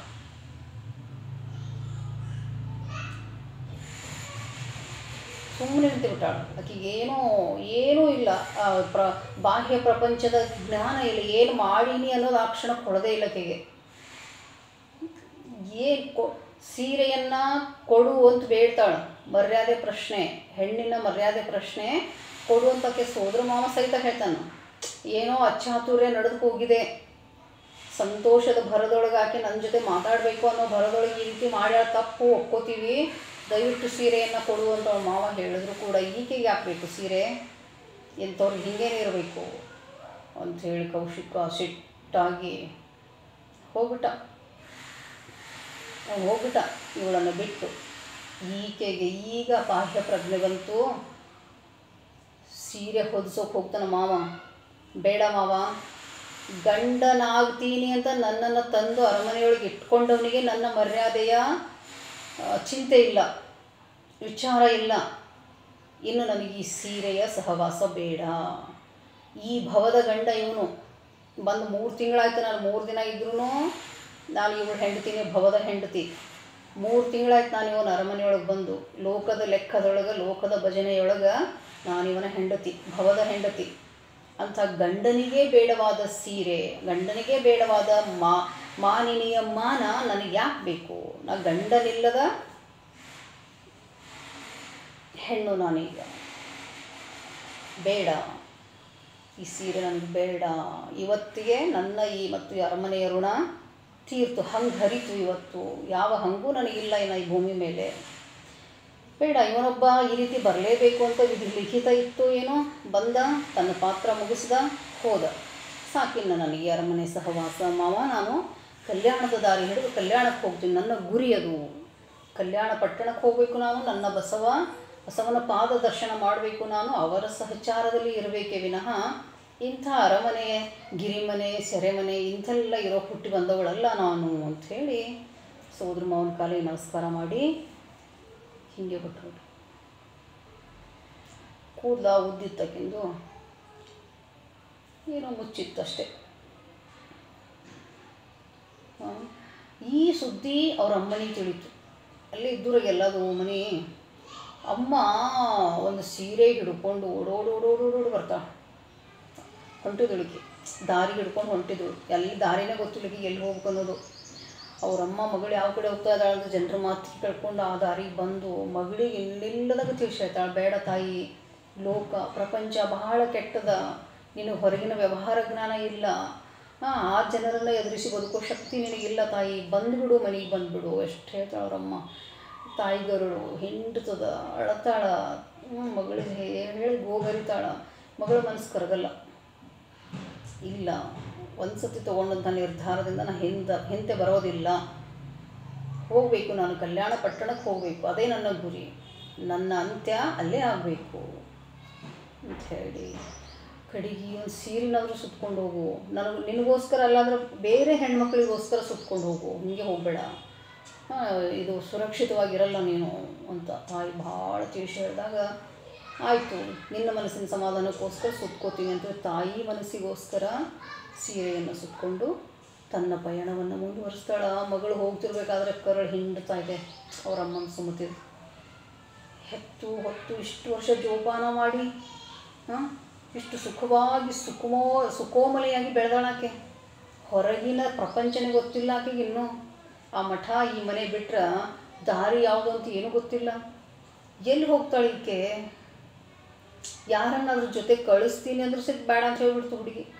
ಇಲ್ಲ, ನನ್ನ ಹಣೆ ಬರಹ ನಾನೇ ಅನುಭವಿಸ್ಬೇಕು, ಇನ್ನೊಬ್ರಿಗೆ ತೊಂದರೆ ಕೊಡಲ್ಲ ನಾನು ಅಂಥೇಳಿ ತಾಯಿಯಿಂದ ಬೀಳ್ಕೊಂಡು ಹೊರಟ್ಬಿಟ್ಲು.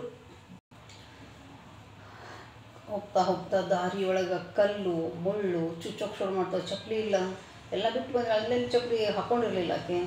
ಸುಮ್ಮನೆ ಬಂದುಬಿಟ್ಟಾಳ. ಚುಸ್ತಾ ಇದ್ದಾವೆ. ಹೊಂಟ್ಲು. ಒಂದು 4-5 ಕಿಲೋಮೀಟರ್ ಹೋದಳು. ಸಾಕಾಗ್ಬಿಡ್ತಾಕೆ ನಡೆಯೋಕ್ಕಾಗ್ತಾಯಿಲ್ಲ. ಸುಸ್ತು ಅನ್ಸೋಕೆ ಶುರುವಾಯಿತು.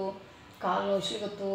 ಅದು ಒಂದು ಒಳ ಮನಸ್ಸು ಹೇಳ್ತು, ಸುಮ್ಮ ವಾಪಸ್ ಹೋಗು, ಯಾಕೆ ನಿಮ್ಮ ಮನೆಗೆ ಹೋಗು, ನೀನು ಅವ್ರ ಮನೆಗೆ ಯಾಕೆ ಹೋಗ್ತೀಯಾ, ನಿಮ್ಮ ಮನೆಗೆ ಹೋಗ್ಬಿಡು, ಯಾಕೆ ಸುಮ್ಮನೆ ಹೈರಾಣ ಆಗ್ತಿ, ಸುಮ್ಮನೆ ಜೀವನ ಯಾಕೆ ಬರ್ಬಾದ್ ಮಾಡ್ಕೋತಿ ಹೇಳ್ತು ಒಂದು ಮನಸ್ಸು. ಆಯಿತು ಅಂತ ಒಂದು 2 ಹೆಜ್ಜೆ ಮುಂದಿಟ್ಟು ವಾಪಸ್ ಮನೆಗೆ ಬರ್ಬೇಕಂತ ಹೇಳಿ. ಆದರೆ ಇನ್ನೊಂದು ಮನಸ್ಸು, ಭಂಡ, ವೀರ ವಿರಾಗಿಣಿ ಚನ್ನಮಲ್ಲಿಕಾರ್ಜುನನ ಹೆಂಡತಿ, ಆ ಪರಮಾತ್ಮನ ಸೇವೆ ಮಾಡ್ತೀನಿ, ಕಲ್ಯಾಣ ಪಟ್ಟಣಕ್ಕೆ ಹೋಗ್ತೀನಿ, ಬಸವಣ್ಣನ ಪಾದಸ್ಪರ್ಶ ಮಾಡ್ತೀನಿ, ಏನೇನೆಲ್ಲ ಬೊಂಬಡ, ಬರೀ ನಿನ್ನ ಮಾತಿಗೆ ಏನೋ ನಿನ್ನ ಶಿವರತನ ಎಲ್ಲನೂ ಬೈದ್ಬಿಟ್ಟು ಮನಸ್ಸು. ಚೀಚೆ ಬೇಡ, ಇದು ಸರಿ ಅನಿಸಲ್ಲ, ಮನಸ್ಸಿನ ಆತ್ಮದ ವಿರುದ್ಧ ಹೋಗೋದು ಬೇಡ ಅಂಥೇಳಿ, ಎಷ್ಟೇ ಕಷ್ಟ ಆಗಲಿ ಹೋಗೇ ಬಿಡ್ತೀನಿ ನಾನು ಅಂಥೇಳಿ ನಿರ್ಧಾರಿಕವಾಗಿ ಹೆಜ್ಜೆಗಳನ್ನು ಇಡ್ತಾ ಕಾಡು ಸೇರಿಕೊಂಡು, ಒಂದು ಕಾಡು ಬಂತು. ನಡೀತಾ ಕಾಡು ಬಂತು. ಎಲ್ಲಿರಬೇಕು ಕಾಡಿನೊಳಗೆ, ಎಲ್ಲಿರಬೇಕು ಹುಡುಕ್ತಾ ಇರಬೇಕಾದ್ರೆ ಅಲ್ಲೊಂದು ನದಿ ಇತ್ತು, ಹಳ್ಳ, ಸಣ್ಣ ಹಳ್ಳ. ಆ ಹಳ್ಳದ ದಂಡಿ ಮೇಲೆ ಒಂದು ಲಿಂಗದ ಗುಡಿ ಇತ್ತು. ಅವಾಗೆಲ್ಲ ಹಳ್ಳದ ದಂಡಿ ಮೇಲೆ ದೇವಸ್ಥಾನಗಳು, ಯಾಕಂದರೆ ಉದ್ದೇಶಪೂರ್ವಕವಾಗಿ ಪವಿತ್ರ ಸ್ಥಳಗಳು ಅಂಥೇಳಿ ಅವಕ್ಕೆ ದೇವಸ್ಥಾನಗಳನ್ನ ಅಲ್ಲೇ ನಿರ್ಮಾಣ. ಅದು ಲಿಂಗದ ಗುಡಿಗಳು ಮಾತ್ರ ಹಳ್ಳದಂಡೆಗೆ ಇರ್ತವೆ ಹೆಚ್ಚು. ಹಾಗಿತ್ತು ಪ್ರಶಾಂತ ವಾತಾವರಣ.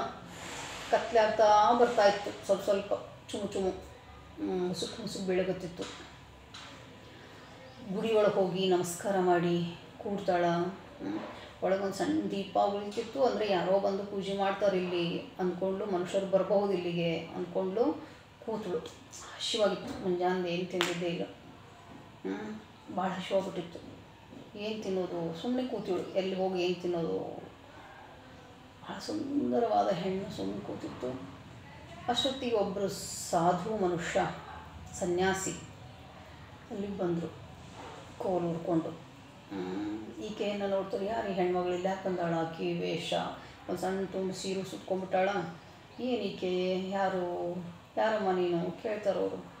ನಾನು ದಾರಿ ತಪ್ಪಿ ಬಂದವಳು, ಹಿಂಗೆ ಕಲ್ಯಾಣಕ್ಕೆ ಹೇಳಲಿಕ್ಕೆ ಹಿಂಗೆ ಒಂದು ಕಡೆ ಹೋಗಬೇಕಾಗಿತ್ತು, ಅದಕ್ಕೆ ಇಲ್ಲಿ ಕೂತೀನಿ, ರಾತ್ರಿ ಇಲ್ಲಿ ತಂಗಬೇಕು, ನಾಳೆ ಹೋಗ್ತೀನಿ ಅಂತ ಹೇಳ್ತಾಳೆ. ಆಯಿತು ತಾಯಿ, ನೀನು ಇಲ್ಲೇ ಇರು, ನಿನಗೇನು ಅಪಾಯಗಳಿಲ್ಲ, ಇಲ್ಲಿ ಇರು ನೀನು. ಊಟ ತಿಂಡಿ ಮಾಡಿ ಇಲ್ಲೋ ತನ್ನ ಜೋಳಿಗೆ ಒಳಗಿನ ತೊಗೊಂಡು ಕೊಡ್ತಾನೆ. ಹಸಿವಾಗಿತ್ತಲ್ಲ, ಏನು ಮಾಡ್ತಾಳೆ, ತೊಗೊಂಡು ತಿಂತಾಳ, ನೀರು ಕುಡಿತಾಳ. ಅಲ್ಲೇ ನದಿ ಇತ್ತಲ್ಲ, ಎಲ್ಲ ತೀರಿಸ್ಕೊಂಡು ಹಾಯಾಗಿ ನಿದ್ದೆ ಮಾಡುವ, ನೀನು ಅಂಜಬೇಡ ಅಂಥೇಳಿ ಅಭಯ ಹಸ್ತ ನೀಡ್ತಾನವನು. ಅವನೊಂದು ಕಡೆ ಮಲ್ಕೋತಾನ, ಈಕೆನೂ ಒಂದು ಕಡೆ ಮಲ್ಕೋತಾಳ. ನಟ್ಟಿರುಳು, ರಾತ್ರಿ 1-2 ಗಂಟೆಯ ಸಮಯ. ಈ ಸನ್ಯಾಸಿಗೆ ಎಚ್ಚರ ಆಗ್ತದೆ. ಬೆಳದಿಂಗಳ ರಾಶಿನೇ ಮೈ ಮರೆತು ಮಲ್ಕೊಂಡ್ಬಿಟ್ಟದೇನೋ ಭೂಮಿಗೆ ಬಂದು. ಎಷ್ಟು ಚಿಲುವೆ ಇದ್ದಾಳಲ್ಲಿ ಈಕೆ. ಪ್ರಾಯ ಮೀರದ ಹೆಣ್ಣು, ಯೌವನ ತುಂಬಿದ ಹೆಣ್ಣು. ಯಾಕಿಂಥ ಅವಸ್ಥೆ ತಂದ್ಕೊಂಡಾಳು ಈಕೆ? ಯಾಕೆ ಸುಮ್ಮನೆ ಸಂಕಟ ಪಡ್ತಾಳೆ ಭೂಮಿ ಮೇಲೆ? ಕಷ್ಟ ಅನುಭವಿಸ್ಬಾರ್ದಾಕಿ. ಯಾಕೆ ಈಕೆ ಕಷ್ಟ ಅನುಭವಿಸ್ಬೇಕು? ನಾನೇ ಇವಳನ್ನು ಮದುವೆ ಆಗಿಬಿಟ್ರೆ ನಾವಿಬ್ಬರು ಸಂತೋಷವಾಗಿರ್ಬಹುದಲ್ಲ. ಪಾಪ ಒಂದು ಹೆಣ್ಣಿನ ಕಷ್ಟದಿಂದ ಪಾರು ಮಾಡಿದ ಪುಣ್ಯನಾದ್ರೂ ನನಗೆ ಬರ್ತದ ಅನ್ಸೋಕ್ಕೆ ಶುರು ಮಾಡಿಬಿಡ್ತದೆ ನೋಡ್ರಿ ಸನ್ಯಾಸಿ ಮನಸ್ಸಿಗೆ. ಅನ್ಸೋಕ್ಕೆ ಶುರುವಾಗಿದ್ದೇ ವಿಕಾರ ರೂಪ ತೊಳೆದು ಬಿಡ್ತದೆ ಅದೇ ಬಯಕೆ. ಹೌದು, ಈಕೆ ಯಾಕೆ ಕಷ್ಟಪಡಬೇಕು, ಪಾಪ ಎಷ್ಟು ಚೆಲುವಾದ ಹೆಣ್ಣಿದೆವು, ಇದಕ್ಕೆ ಯಾಕೆ ನಾವು ಇಂಥ ನರಕದೊಳಗೆ ನಾನು ನೋಡಿನೂ ಬಿಡಬಾರ್ದು ಇವಳನ್ನು, ಎಲ್ಲಂತ ನೋಡ್ಕೊಂಡು ಹೋಗ್ತಾಳೆ ಈಕೆ ಅಂಥೇಳಿ ಅದು ಒಳ್ಳೆಯ ಉದ್ದೇಶ ಅನ್ನೋದೇ ವಿಕಾರ ರೂಪ ತೊಳೆದು ಅವಳ ಹತ್ರ ಹೋಗ್ಬಿಡ್ತಾನೆ. ಆಕೆ ನಿದ್ದೆ ಹತ್ತಿಬಿಟ್ಟದ ಆಕೆಗೆ. ಹಿಂಗೆ ಕೈ ಹಿಡಿದು ಮುಟ್ತಾನೆ ಅವಳನ್ನು, ವಿದ್ಯುತ್ ಸಂಚಾರ ಆದಂಗಾಗಿ ಚಕ್ಕರಿ ಎದ್ದು ಕುಟ್ಬಿಡ್ತಾಳೆ. ಯಾಕೆ, ಯಾರು ನೀನು, ಏನು ಪುಣ್ಯಾತ್ಮ, ಯಾಕಪ್ಪ ನನ್ನನ್ನು ಮುಟ್ಟದೆ ತಂದೆ ನೀನು ಅಂತಳಕ್ಕೆ. ತಂದೆ ಹಿಂದೆ ಅನ್ಬೇಡ ನನ್ನನ್ನು, ಮತ್ತೇನನ್ಲಿ ಅಣ್ಣ ನಾನು ಅಂತಳ. ಅಣ್ಣ ತಂದೆ ಅಂಥ ಶಬ್ದಗಳನ್ನು ನನ್ನ ಮುಂದೆ ಉಪಯೋಗ ಮಾಡಬೇಡ, ಹೇಳು ನೀನು ನನ್ನನ್ನು ಮದುವೆ ಮಾಡ್ಕೋತೀಯಾ, ನಾವಿಬ್ಬರು ಇದೇ ಲಿಂಗದ ಸಾಕ್ಷಿಯಾಗಿ ಮದುವೆ ಮಾಡಿಕೊಂಡು ಸತಿಪತಿಗಳಾಗಿ ಬದುಕೋಣ, ಯಾಕೆ ಸುಮ್ಮನೆ ಕಷ್ಟಪಡ್ತೀಯಾ, ಮುಂದಿನ ಜೀವನ ಏನು, ಇಷ್ಟು ನಡ್ಕೊಂಡು ಹೆಂಗೆ ಹೋಗ್ತೀಯಾ ನೀನು, ಎಲ್ಲಿಗೆ ಹೋಗ್ತೀಯಾ, ನನ್ನ ಜೊತೆ ಮದುವೆ ಮಾಡ್ಕೋ. ಇಲ್ಲ, ನಾನು ಮದುವೆ ಮಾಡ್ಕೊಳ್ಳೋಕೆ ಹುಟ್ಟಿ ಬಂದ ಹೆಣ್ಣಲ್ಲ ನಾನು, ಚನ್ನಮಲ್ಲಿಕಾರ್ಜುನನನ್ನು ಮದುವೆ ಮಾಡ್ಕೊಂಡ್ಬಿಟ್ಟೀನಿ ನಾನು. ಯಾವ ಚನ್ನಮಲ್ಲಿಕಾರ್ಜುನ ಅವನು, ಇಲ್ಲದೆ ಇರೋ ದೇವರ ಹೆಸರು ಹೇಳ್ತೀಯಾ, ಸುಮ್ಮನೆ ಕಷ್ಟಪಡಬೇಡ ಭೂಮಿ ಮೇಲೆ, ನನ್ನನ್ನು ಮದುವೆ ಮಾಡ್ಕೊಂಡು ಸುಖವಾಗಿರು, ನಾನು ಈ ಸನ್ಯಾಸಿ ಬಟ್ಟೆಗಳನ್ನೆಲ್ಲ ಕಿತ್ತು ಬಿಸಾಕ್ಬಿಡ್ತೀನಿ, ಇಬ್ಬರು ಸಂಸಾರಿಗಳಾಗೋಣ ಅಂತ ಹೇಳ್ತಾನೆ. ಅಣ್ಣ ಹೀಗೆಲ್ಲ ಮಾತಾಡಬಾರ್ದು, ನನ್ನನ್ನು ಏನು ತಿಳ್ಕೊಂಡಿಯೇ ನೀನು, ಸೂಳೆ ಅಂದ್ಕೊಂಡಿಯೇನೋ, ನಾನು ನಿನ್ನ ತಂಗಿ ಇದ್ದಂಗೆ, ನಿನ್ನ ತಾಯಿ ಇದ್ದಂಗೆ ಜೀಶ್ ಹೇಳ್ತಾಳೆ.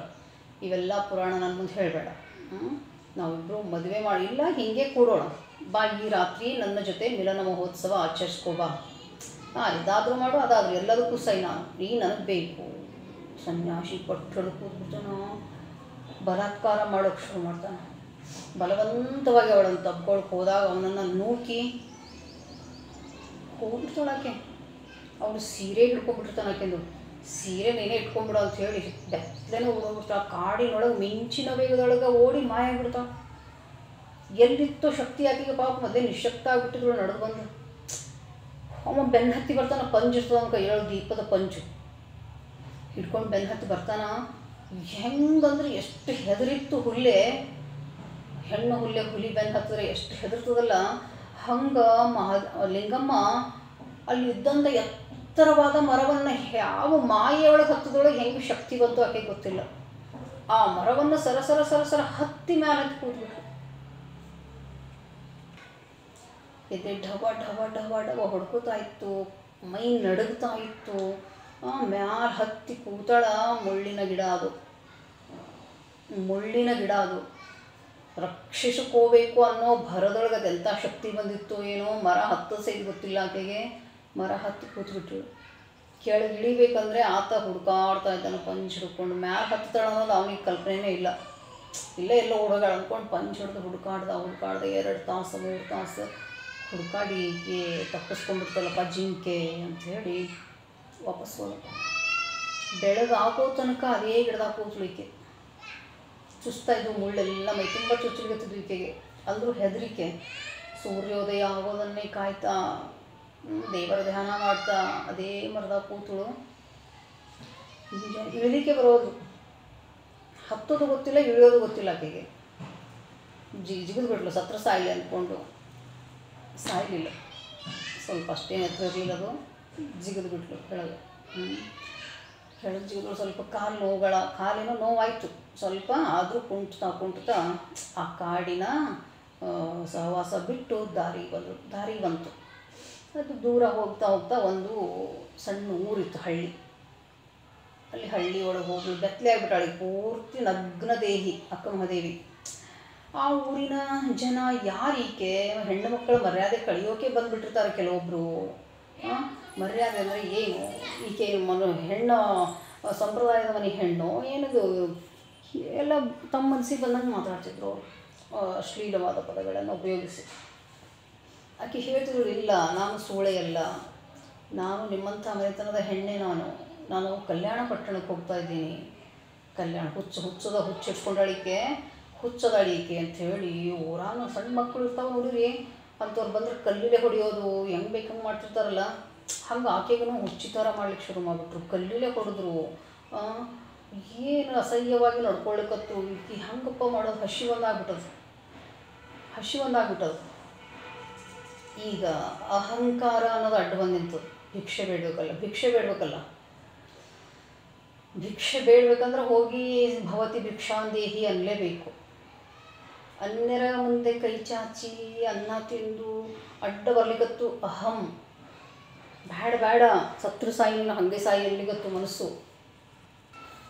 ಇನ್ನೊಂದು ಮನಸ್ಸು ಹೇಳ್ತು, ಇಷ್ಟೊಂದು ಅಹಂಕಾರವನ್ನು ಮನಸ್ಸಲ್ಲಿ ಇಟ್ಕೊಂಡು ನೀನು ಚನ್ನಮಲ್ಲಿಕಾರ್ಜುನ ನನ್ನ ಗಂಡ ಅಂತ ಹೇಳ್ತೀಯಲ್ಲ, ಇದೆಲ್ಲ ನಿನ್ನ ಡಂಭಾಚಾರ ಏನು ಕೇಳ್ತದೆ ಒಂದು ಮನಸ್ಸು. ಅಹಂಭಾವವನ್ನೇ ಬಿಡದೆ ಇರೋ ನೀನು ಅದು ಹೆಂಗೆ ಧೀರ ಸನ್ಯಾಸಿ ಆಗೋಕ್ಕೆ ಸಾಧ್ಯ? ಅದು ಹೆಂಗೆ ಬಸವಣ್ಣನನ್ನು ಒಲಿಸ್ಕೊಳ್ಳೋಕೆ ಸಾಧ್ಯ?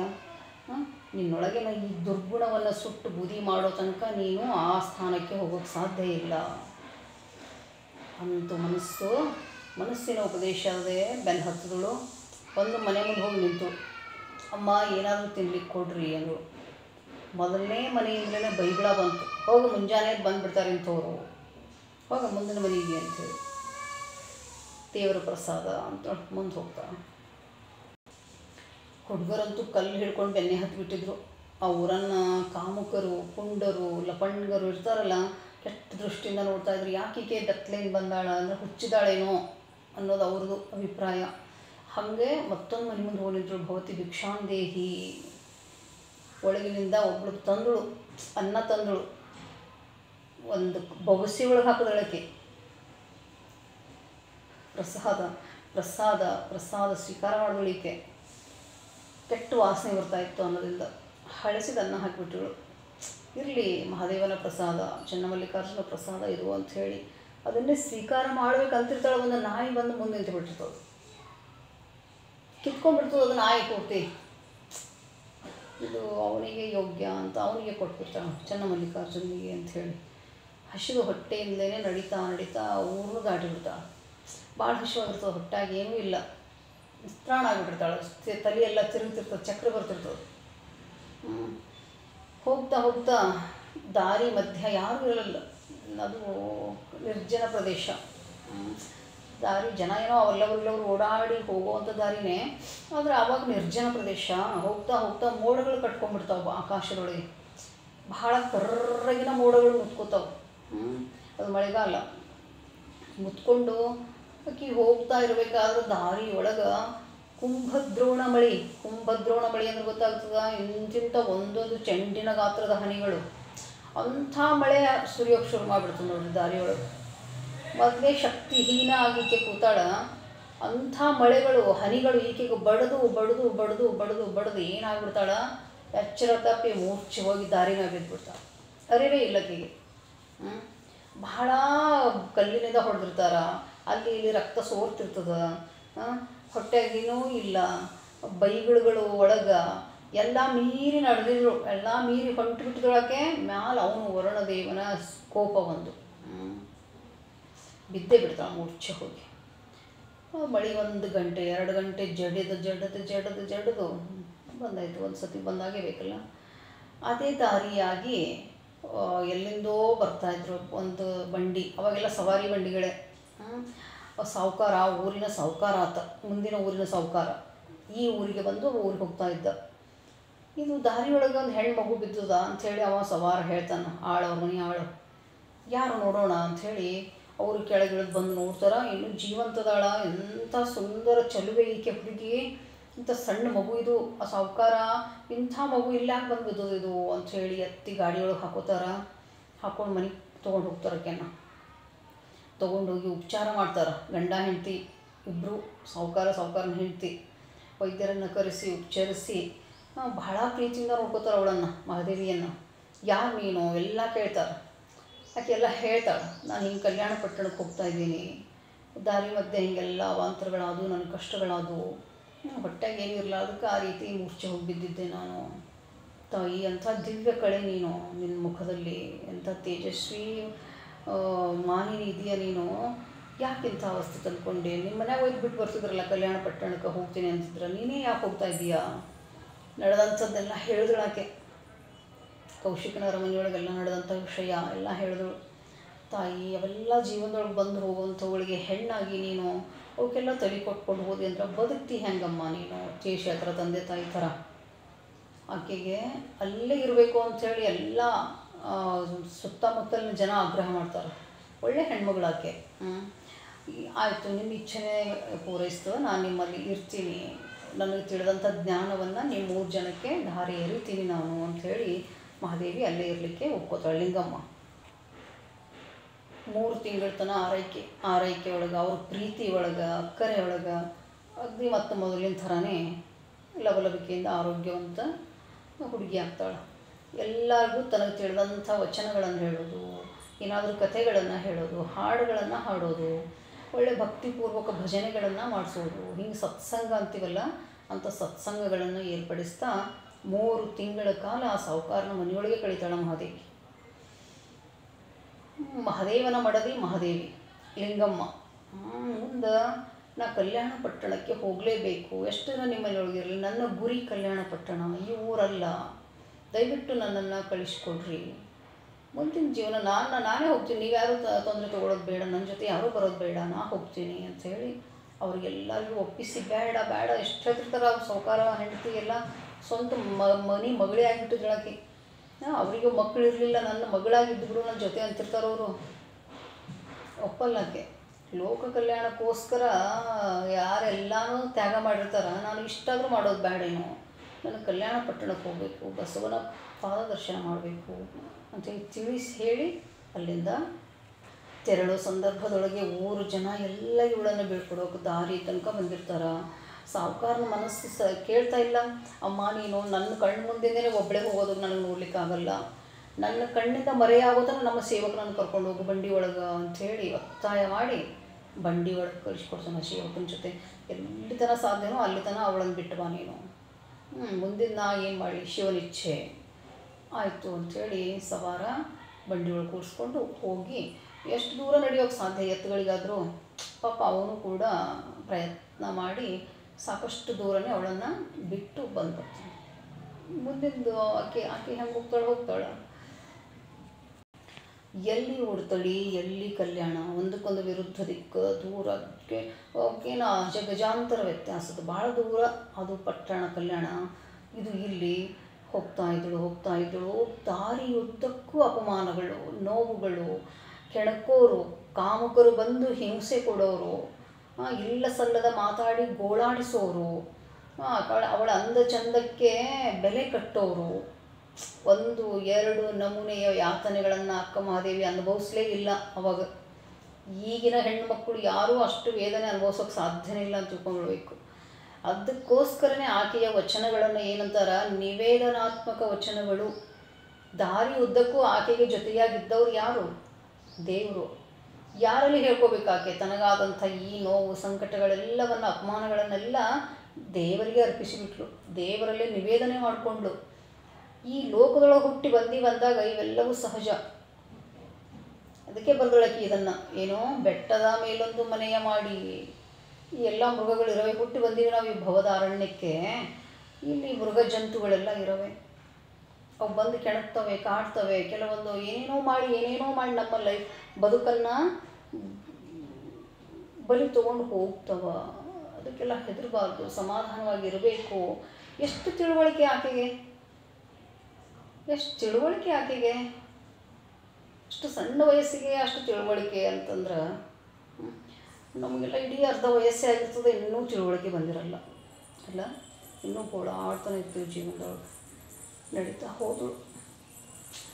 ಅಕ್ಕ ಮಹಾದೇವಿ ಕಲ್ಯಾಣ ಪಟ್ಟಣಕ್ಕೆ ಬರ್ತಾಳ ಅನ್ನೋ ಸುದ್ದಿಯನ್ನು ಈಕೆ ಲಿಂಗಮ್ಮನ ಗುರುಗಳಿದ್ರಲ್ಲ ಇಲ್ಲಿ ಉಡುತಡಿ ಒಳಗೆ, ಅವರು ಕಲ್ಯಾಣ ಪಟ್ಟಣಕ್ಕೆ ಮುಟ್ಟಿಸಿರ್ತಾರೆ. ಹೆಂಗೆ ಅಂದರೆ ಶರಣರ ಮೂಲಕ. ಅವಾಗೆಲ್ಲ ಶರಣರ ಕಾಯಕ ಏನಿತ್ತು, ತಾಳೆ ಗರಿಯೊಳಗೆ ತಾವು ಬರೆದಂಥ ವಚನಗಳನ್ನೆಲ್ಲ ತಗೊಂಡು ಊರೂರು ಸುತ್ತಿ ಸಾರುವಂಥ ಕಾಯಕ ಮಾಡ್ತಿರ್ತಾರಲ್ಲ, ಅಂಥವ್ರ ಮುಖಾಂತರ ಅದು ಕಲ್ಯಾಣ ಪಟ್ಟಣಕ್ಕೆ ತಲುಪೋ ವ್ಯವಸ್ಥೆಯನ್ನು ಗುರುಗಳು ಮಾಡಿರ್ತಾರೆ. ಈ ಸುದ್ದಿ ಬಸವಣ್ಣವ್ರ ಕಿವಿಗೆ ಬಿದ್ದಿರ್ತದೆ. ಬಸವಣ್ಣವರಿಗೆ ಎಂದೋ ದಿವ್ಯ ದರ್ಶನ ಆಗಿರ್ತದೆ, ಪಾರ್ವತಿಯ ಸಾತ್ವಿಕ ಕಳೆ ಉಡುತಡಿ ಒಳಗೆ ಹುಟ್ಟದ, ಒಂದಿಲ್ಲ ಒಂದಿನ ಕಲ್ಯಾಣ ಪಟ್ಟಣಕ್ಕೆ ಅದು ಬರಲೇಬೇಕು, ಅವಳ ದರ್ಶನವನ್ನು ನಾನು ಮಾಡಲೇಬೇಕು ಅಂತ ಬಸವಣ್ಣನವರು ಕನಸು ಮಾಡ್ತಿರ್ತಾರೆ, ದಾರಿ ನೋಡ್ತಿರ್ತಾರೆ ಮಹಾದೇವಿ ಅಕ್ಕಂದು. ಈಗ ಈಕೆ ಬರ್ತಾ ಇದ್ದಾಳೆ ಅನ್ನೋ ಸುದ್ದಿ ದಾರಿಯೊಳಗಿದ್ದಾಳ, ಎಲ್ಲದಾಳ ಗೊತ್ತಿಲ್ಲ, ಒಟ್ಟು ಬರ್ತಾಳ, ಆಕೆ ಕಲ್ಯಾಣ ಪಟ್ಟಣಕ್ಕೆ ಹೋಗ್ತೀನಿ ಅಂತ ಬಂದಾಳ ಅನ್ನೋ ಸುದ್ದಿ ಗೊತ್ತಾಗಿ ಎಲ್ಲ ಕಡೆಗೂ ಏನು ಶರಣರು ಹೋಗ್ತಿರ್ತಾರಲ್ಲ, ಇವಳ ಸೂಳಿವೇನಾದರೂ ಸಿಗ್ತದೇನೋ ಬಸವಣ್ಣವರು ಅದನ್ನು ಹೇಳೇ ಕಳಿಸ್ತಿದ್ರು ಎಲ್ಲರಿಗೂ. ಮಹಾದೇವಿ ಅಕ್ಕ ಹೋಗ್ತಾಳ ಅದೆಷ್ಟು ದಿನ ಹೋಗ್ತಾಳ ನಡ್ಕೊಂಡು, ಭಾಳ ತೊಂದರೆ ತಾಪತ್ರಯಗಳನ್ನು ಅನುಭವಿಸ್ತಾ ಹೀಗೆ ನಗ್ನ ಶರೀರೆಯಾಗಿಯೇ ಹೋಗ್ತಾಳೆ.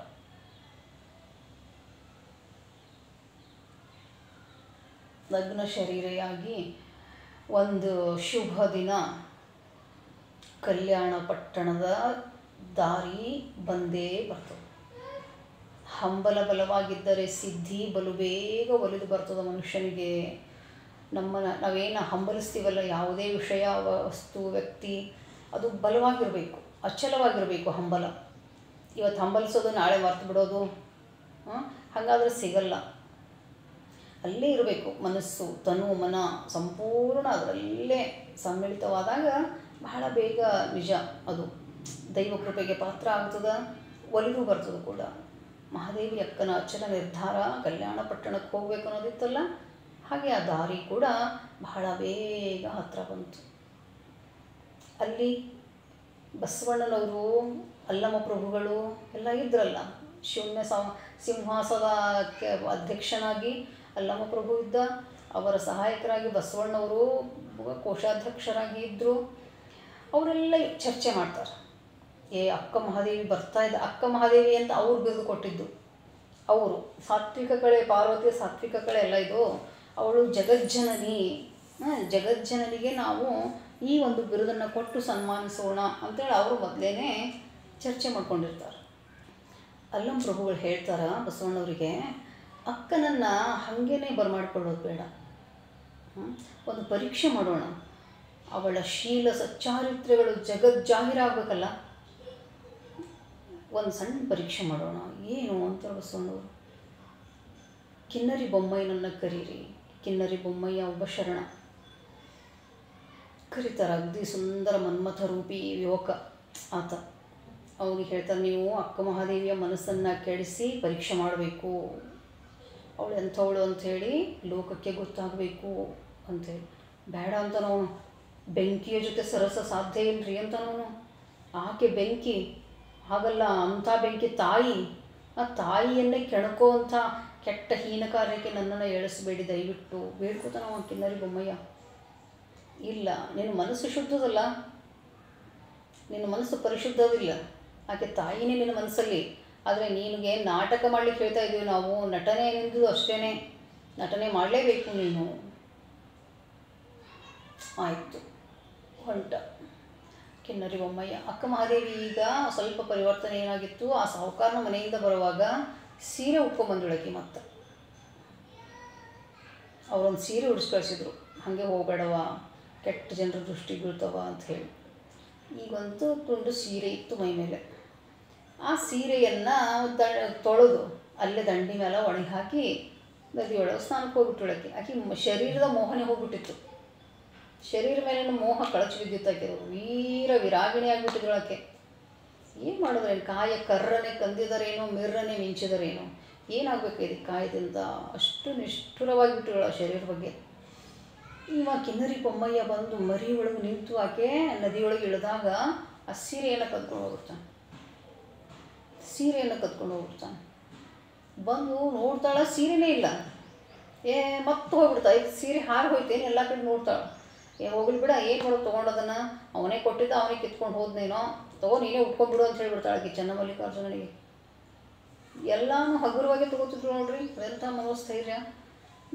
ಅದು ಆತ ದೂರ ನಿಂತು, ನಿನ್ನ ಸೀರೆ ನಾನು ತೊಗೊಂಡಿನಿ ಅಂತ ಹೇಳ್ತಾನೆ. ನೀನು ಯಾರಪ್ಪ, ನನ್ನ ಸೀರೆ ಯಾಕೆ ತೊಗೊಂಡಿ ನೀನು ಅಂತ ಕೇಳ್ತಾಳೆ. ನಿನ್ನ ಸೀರೆ ಯಾಕೆ ತೊಗೋತಾರೆ ಹೆಣ್ಮಕ್ಳು ಸೀರೆ, ನಾವಿಬ್ಬರು ಮದುವೆ ಆಗೋಣ ಬಾ ಅಂತ ಹೇಳ್ತಾನೆ. ಹೆಣ್ಣಂದ್ರೆ ಬರೀ ಮದುವೆ ಆಗ್ಲಿಕ್ಕೆ ಅಷ್ಟೇ ಇರ್ತದೇನ್ರಿ?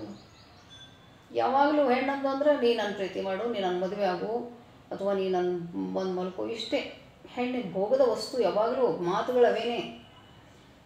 ಆಕೆ ಏನು ಮಾತಾಡ್ತೀಯ ನೀನು, ನನ್ನಂಥ ವೀರ ಸನ್ಯಾಸಿನಿ ನೋಡ್ಲಿಕ್ಕತ್ತೀಯ ನೀನು ಎಂಥ ಅವಸ್ಥೆಯೊಳಗೆ ಇದ್ದೀನಿ ಅನ್ನೋದು. ಆದರೂ ನಿನ್ನ ತಾಯಿ ಸ್ಥಾನದೊಳಗೆ ಇದ್ದವಳನ್ನು ನೀನು ಈ ರೀತಿ ಕೆಣಕ್ತೀಯಲ್ಲ, ನಾಚಿಕೆ ಆಗಲ್ಲೇನೋ ತಮ್ಮ ನಿನಗೆ ಅಂತೊಳಗೆ ತಮ್ಮ ಅಂದ್ಬಿಡ್ತಾಳೆ. ಹೇಳ್ತಾಳೆ ತಿಳಿಸಿ, ಹಾಗೆಲ್ಲ ಹೆಣ್ಮಕ್ಳನ್ನು ಕೆಟ್ಟ ದೃಷ್ಟಿಯಿಂದ ನೋಡಬಾರ್ದು, ಅದು ಯೋಗ್ಯ ಪುರುಷರ ಲಕ್ಷಣ ಅಲ್ಲ. ತಿಳಿಸಿದಾಗ ಕಿನ್ನರಿ ಬೊಮ್ಮಯ್ಯ ಬಹಳ ಪರಿಯೊಳಗೆ ಕಾಡ್ತಾನೆ. ಅವರೆಲ್ಲ ಸಂವಾದ ಮಾಡ್ತಾರೆ ಇಬ್ಬರು. ನೀನು ಇಂಥ ಪಂಡಿತನಿದ್ದುಕೊಂಡು ಇಂಥ ಹೀನ ಕಾರ್ಯಕ್ಕೆ ಯಾಕೆ ಬಂದೆ? ಅವನ ಮಾತುಗಳಿಂದಲೇ ತಿಳಿತಿರ್ತದಾಕೆಗೆ ಆತನೊಬ್ಬ ಸುಸಂಸ್ಕೃತ ವ್ಯಕ್ತಿ, ಇಂಥ ಹೀನ ಕಾರ್ಯ ಮಾಡೋ ಹುಡುಗ ಅಲ್ಲ ಅವನು. ಈಗ ಅವನು ಒಂದು ಗಂಟೆ ತನಕ ಕಾಡ್ತಾನೆ, ಆಮೇಲೆ ಮೀರು ಬಿಡ್ತದೆ, ಅವನಿಗಿನ್ನು ಸಾಧ್ಯ ಇಲ್ಲ ನನ್ನಿಂದ, ಹೋಗಿ ಕಾಲು ಹಿಡಿದ್ಬಿಡ್ತಾನೆ. ತಾಯಿ ನನ್ನನ್ನು ದಯವಿಟ್ಟು ಕ್ಷಮಾ ಮಾಡು, ಈ ಕೆಲಸಕ್ಕೋಸ್ಕರ ನನ್ನನ್ನು ನೇಮಿಸಿದ್ರು, ನಟನೆ ಮಾಡಿದೆ ನಾನು, ನೀ ನನ್ನ ತಾಯಿ, ಜಗಜ್ಜನನಿ ನೀನು, ನನ್ನನ್ನು ದಯವಿಟ್ಟು ಕ್ಷಮಾ ಮಾಡು ಅಂಥೇಳಿ. ಆಯಿತು, ಇದನ್ನೂ ಒಂದು ಪರೀಕ್ಷೆ ಇತ್ತೇನೋ, ಆಯಿತು, ನೀನು ಯಾಕಷ್ಟು ಪಶ್ಚಾತ್ತಾಪ ಪಡ್ತೀಯ ಅಂಥೇಳಿ. ಆಯಿತು ಬಾ ತಾಯಿ, ನಾ ಕರ್ಕೊಂಡು ಹೋಗ್ತೀನಿ ನಾನು ಬಸವಣ್ಣವ್ರ ಹತ್ರ. ಬಸವಣ್ಣನ ಊರಿಗೆ ಬಂದು ಧನ್ಯಳಾಗಿ ಬಿಡ್ತಳು ಅಕ್ಕ ಮಹಾದೇವಿ. ಅಲ್ಲಿನ ಮಣ್ಣಿನ ಕಣಕಣವೂ ಸಹಿತ ಆಕೆಗೆ ಪ್ರಸಾದ ರೂಪವಾಗಿ ಕಾಣಿಸ್ತಾ ಇತ್ತು. ಪರಮೇಶ್ವರನ ಪ್ರಸಾದ ರೂಪವಾಗಿ ಆ ಪಟ್ಟಣ ಒಂದು ಕೈಲಾಸವಾಗಿಯೇ ಕಾಣಿಸ್ತಾ ಇತ್ತು ಆಕೆಗೆ. ಧನ್ಯತಾಭಾವದಿಂದ ಕಣ್ಣು ಮುಚ್ಚಿ ಪಟ್ಟಣದ ಬೀದಿಯಲ್ಲಿ ಈ ನಗ್ನ ದೇಹಿಯಾದಂಥ ಮಹಾದೇವಿ ಅಥವಾ ನೀಲಲಿಂಗಮ್ಮ ಹೋಗ್ತಾ ಇದ್ರು. ಎಲ್ಲರಿಗೂ ಗೊತ್ತಿದ್ದಕ್ಕೆ ಬರ್ತಾಳೆ ಅನ್ನೋದು, ಯಾಕಂದರೆ ಅಷ್ಟೊತ್ತಿಗೆ ಎಲ್ಲ ಕಡೆ ಡಗರಾಗಿಬಿಟ್ಟಿತ್ತು ವಿಷಯ. ಬಹಳ ಭಕ್ತಿಯಿಂದ ಎಲ್ಲರೂ ಹೀನ ದೃಷ್ಟಿನೇ ಕಳಚಿ ಬಿದ್ದಿತ್ತು, ಎಲ್ಲರೂ ದೈವಿ ಕಳೆನೇ ಬಂದುಬಿಟ್ಟಿತ್ತು, ದೈವಿ ಭಾವ ಬಂದಿತ್ತು ಎಲ್ಲರಿಗೂ. ಅಕ್ಕ ಮಹಾದೇವಿ ನಡೆದು ಹೋಗ್ತಾ ಇದ್ರೆ ಕಣ್ಣು ಮುಚ್ಚಿ ಕೈ ಮುಗಿದು ನಿಂತುಬಿಟ್ಟಿದ್ರು. ಹಾಗೆ ಜೈನ ಸನ್ಯಾಸಿಗಳು ಹೋಗ್ತಾ ಇರಬೇಕಾದ್ರೆ ನಾವು ಕೂಡ ಕಣ್ಣು ಮುಚ್ಚಿ ಕೈ ಮುಗಿದು ನಿಂತುಬಿಡ್ತೀವಲ್ಲ, ಹಂಗೆ ನಿಂತುಬಿಟ್ಟಿದ್ರು ಅವರು ಕೂಡ. ಯಾವ ತುಚ್ಛ ಭಾವನೆಗಳು ಯಾರ ಮನಸ್ಸಲ್ಲೂ ಇರಲಿಲ್ಲ. ಮಹಾದೇವಿ ಲಿಂಗಮ್ಮ ಎಲ್ಲಿ ಹೋಗ್ತಾಳ? ಫಸ್ಟಿಗೆ ಅನುಭವ ಮಂಟಪಕ್ಕೆ ಹೋಗ್ತಾಳೆ. ಆಕೆ ಅರಮನೆಗೆಲ್ಲ ಹೋಗಲ್ಲ, ಎಲ್ಲ ಅಲ್ಲಲ್ಲೇ ಇರ್ಬೋದು ಅಕ್ಕಪಕ್ಕ. ಅನುಭವ ಮಂಟಪದ ಶೂನ್ಯ ಪೀಠಾಧ್ಯಕ್ಷರಾಗಿ ಅಲ್ಲಮ್ಮ ಪ್ರಭುಗಳು ವಿರಾಜಮಾನರಾಗಿರ್ತಾರೆ. ಅಕ್ಕ ದಿಟ್ಟತನದಿಂದ ತನ್ನ ದುಕ್ಕೂಲ ಅಂತಂದರೆ ಕಂಬಳಿ, ಅದನ್ನೇ ಕಂಬಳಿ ಥರ ಕೂದಲ ಬಿಟ್ಕೊಂಡ್ಬಂದ್ಬಿಟ್ಟಿರ್ತಾಳೆ. ಬಿಟ್ಕೊಂಡು ಧೈರ್ಯದಿಂದ ಎಲ್ಲರಿಗೂ ಕೈ ಮುಗಿತಾ ಭಕ್ತಿ ಭಾವದಿಂದ ಬಸವಣ್ಣ ಎಲ್ಲಿದ್ದಾರೆ ನೋಡ್ತಿರ್ತಾಳ. ಅಲ್ಲಮ್ಮನ ಪಾದ ಸ್ಪರ್ಶ ಮಾಡಬೇಕು, ಹೋಗಿ ನಿಲ್ಲು ಅಲ್ಲೇ. ಅಲ್ಲಮ್ಮನ ಕಂಚಿನ ಕಂಠ ಮುಳುಗಿಬಿಡ್ತು. ನಿಲ್ಲು ಅಲ್ಲೇ. ಕಕ್ಕನೆ ನಿದ್ದು ಬಿಡ್ತಾಳೆ ಮಹಾದೇವಿ ಲಿಂಗಮ್ಮ. ಎಲ್ಲ ಮೋಹಗಳನ್ನು ಅಳೆದು ವೈರಾಗ್ಯ ಮೂರ್ತಿ ಅಂತ ಹೇಳ್ಕೋತೀಯ, ಈ ದುಕ್ಕೂಲದ ಸಂಗನಾದರೂ ಯಾಕೆ ಬೇಕು ನಿನಗೆ? ದುಕ್ಕೂಲ ಅಂದರೆ ಕೂದಲದಿಂದ ನಿನ್ನ ಮರ್ಯಾದೆಯನ್ನು ಯಾಕೆ ಮುಚ್ಕೊಂಡಿಯ ನೀನು? ಅದನ್ನು ಯಾಕೆ ತಕ್ಕೊಂಡಿಲ್ಲ ನೀನು? ಎಂಥ ಪ್ರಶ್ನೆ ಬಂದ್ಬಿಡ್ತು ಒಮ್ಮೆ ಚಾಟಿ ಏಟಿ ನಂಗೆ. ಅದನ್ಯಾಕೆ ಮರೆ ಮಾಡಿಯವ್ವ ನೀನು? ಅಂದರೆ ಇನ್ನೂ ನಿನ್ನೊಳಗೆ ಅಜ್ಞಾನ ಆದಂದಂಗೆ ಆಯ್ತಲ್ಲ, ದೇಹದ ಮೋಹ ಆದಂದಂಗೆ ಆಯ್ತಲ್ಲ, ಕೂದಲಿನಿಂದ ಯಾಕೆ ಮುಚ್ಕೊಂಡಿಯ ಅದನ್ನು?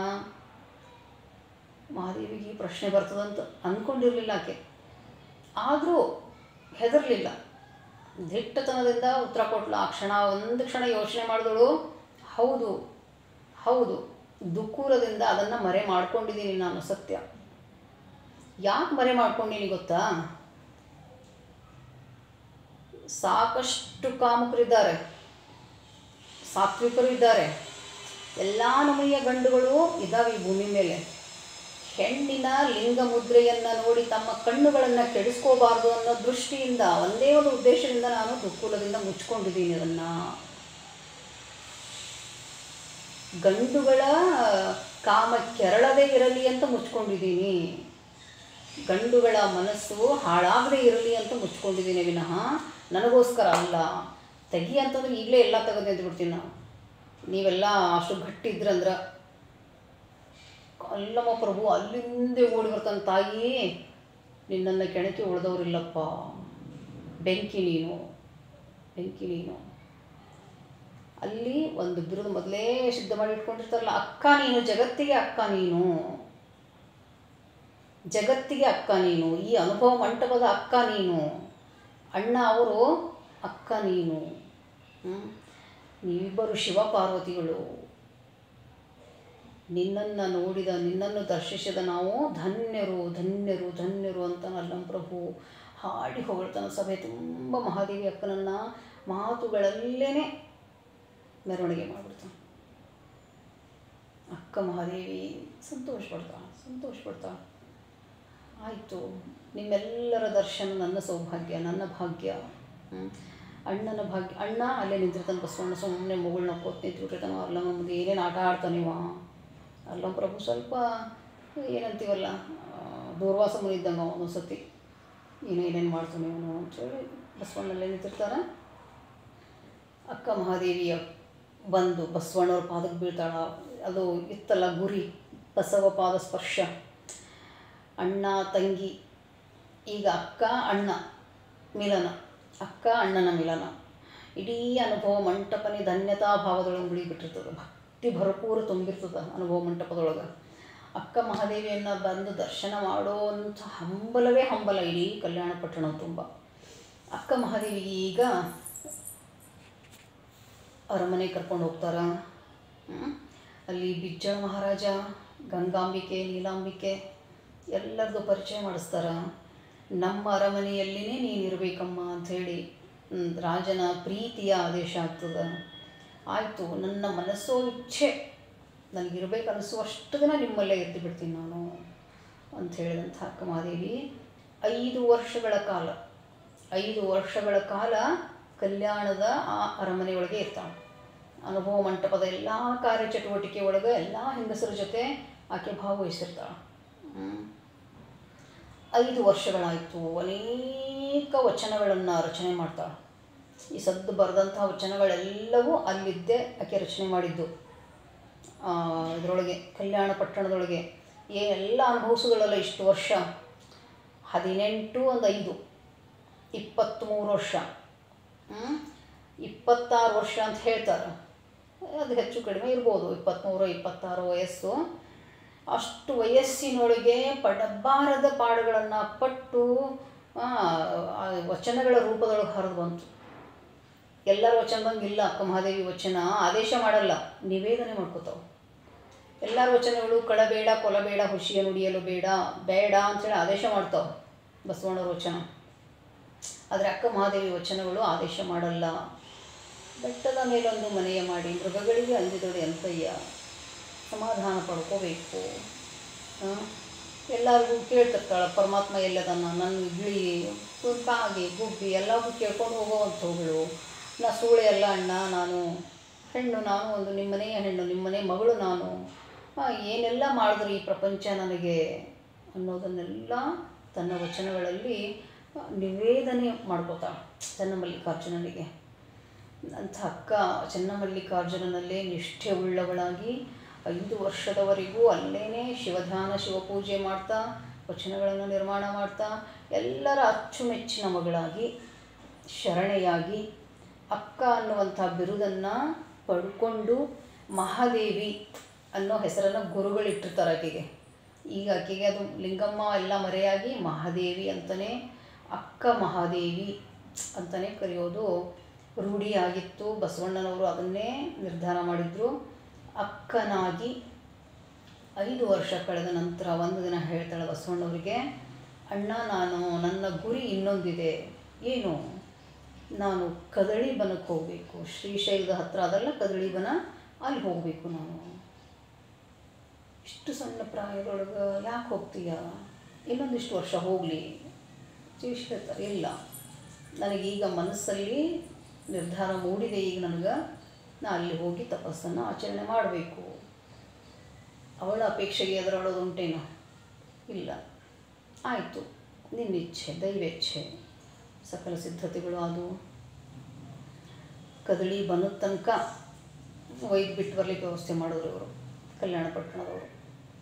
ಅಲ್ಲಿ ಮುಂದಕ್ಕಿನ ದಾರಿ ಶ್ರೀಶೈಲಕ್ಕೆ ಹೋದರು. ಇಲ್ಲಿನ ಜನರ ಜೊತೆ ಶ್ರೀಶೈಲಕ್ಕೆ ಹೋದೊಳಗೆ ನೋಡಿಕೊಂಡು ಇದು ಶ್ರೀಶೈಲದೊಳಗೆ ಬಿಟ್ಟುಬಿಟ್ರಿ ಇವಳನ್ನು. ಮಲ್ಲಯ್ಯನ ದರ್ಶನ ಮಾಡಿದಳು. ಧನ್ಯತಾ ಭಾವ ತಳೆದಳು. ಕದಳಿ ಬನಕ್ಕೆ ಹೋಗೋ ಮಾರ್ಗವನ್ನು ತಿಳ್ಕೊಂಡು, ಎಷ್ಟು ದುರ್ಗಮ ಮಾರ್ಗ ಅದ ಗೊತ್ತೇನ್ರಿ ಕದಳಿ ಬನ. ಈಗಲೂ ಕೂಡ ಯಾರಿಗೂ ಸಿಕ್ಕಿಲ್ಲ. ಹೋಗಿ ಬರ್ತಾರೆ ಈಗ ಕೆಲವೊಬ್ಬರು ಗಟ್ಟಿ ಧೈರ್ಯ ಇದ್ದವರು. ಅಂತ ಈಗಿನ್ನೂ ಇಷ್ಟೆಲ್ಲ ಸುವಿಧಾಗಳು ಇರೋವಾಗ ಹೋಗ್ಲಿಕ್ಕೆ ಹೆದರ್ತೀವಿ ನಾವು. ಅವಾಗೇನೋ ದಟ್ಟ ಅರಣ್ಯ, ಅದು ಕಾಡು ಮೃಗ ಪಕ್ಷಿಗಳು ಇರುವಂಥ ಅರಣ್ಯ. ಆ ನದಿ ದೊಡ್ಡ 3 ನದಿಗಳೇನೋ ಸಂಗಮ ಇದ್ದಂಗೆ ಕಾಣಿಸ್ತದದು. ಅಂಥ ನದಿಯನ್ನು ದಾಟಿ ಆಚೆ ಹೋಗ್ಬೇಕು ಅದನ್ನು, ಆ ಬೆಟ್ಟ ಗುಹೆಗಳಿಗೆ. ಅದು ಹೆಂಗೆ ಹೋದಳು, ಯಾರು ಸಹಾಯ ಮಾಡಿದ್ರು ಆ ಮಹಾತಾಯಿಗೆ ಗೊತ್ತು. ಕದಳಿ ಬನಕ್ಕೆ ಹೋಗ್ಬಿಟ್ಲು.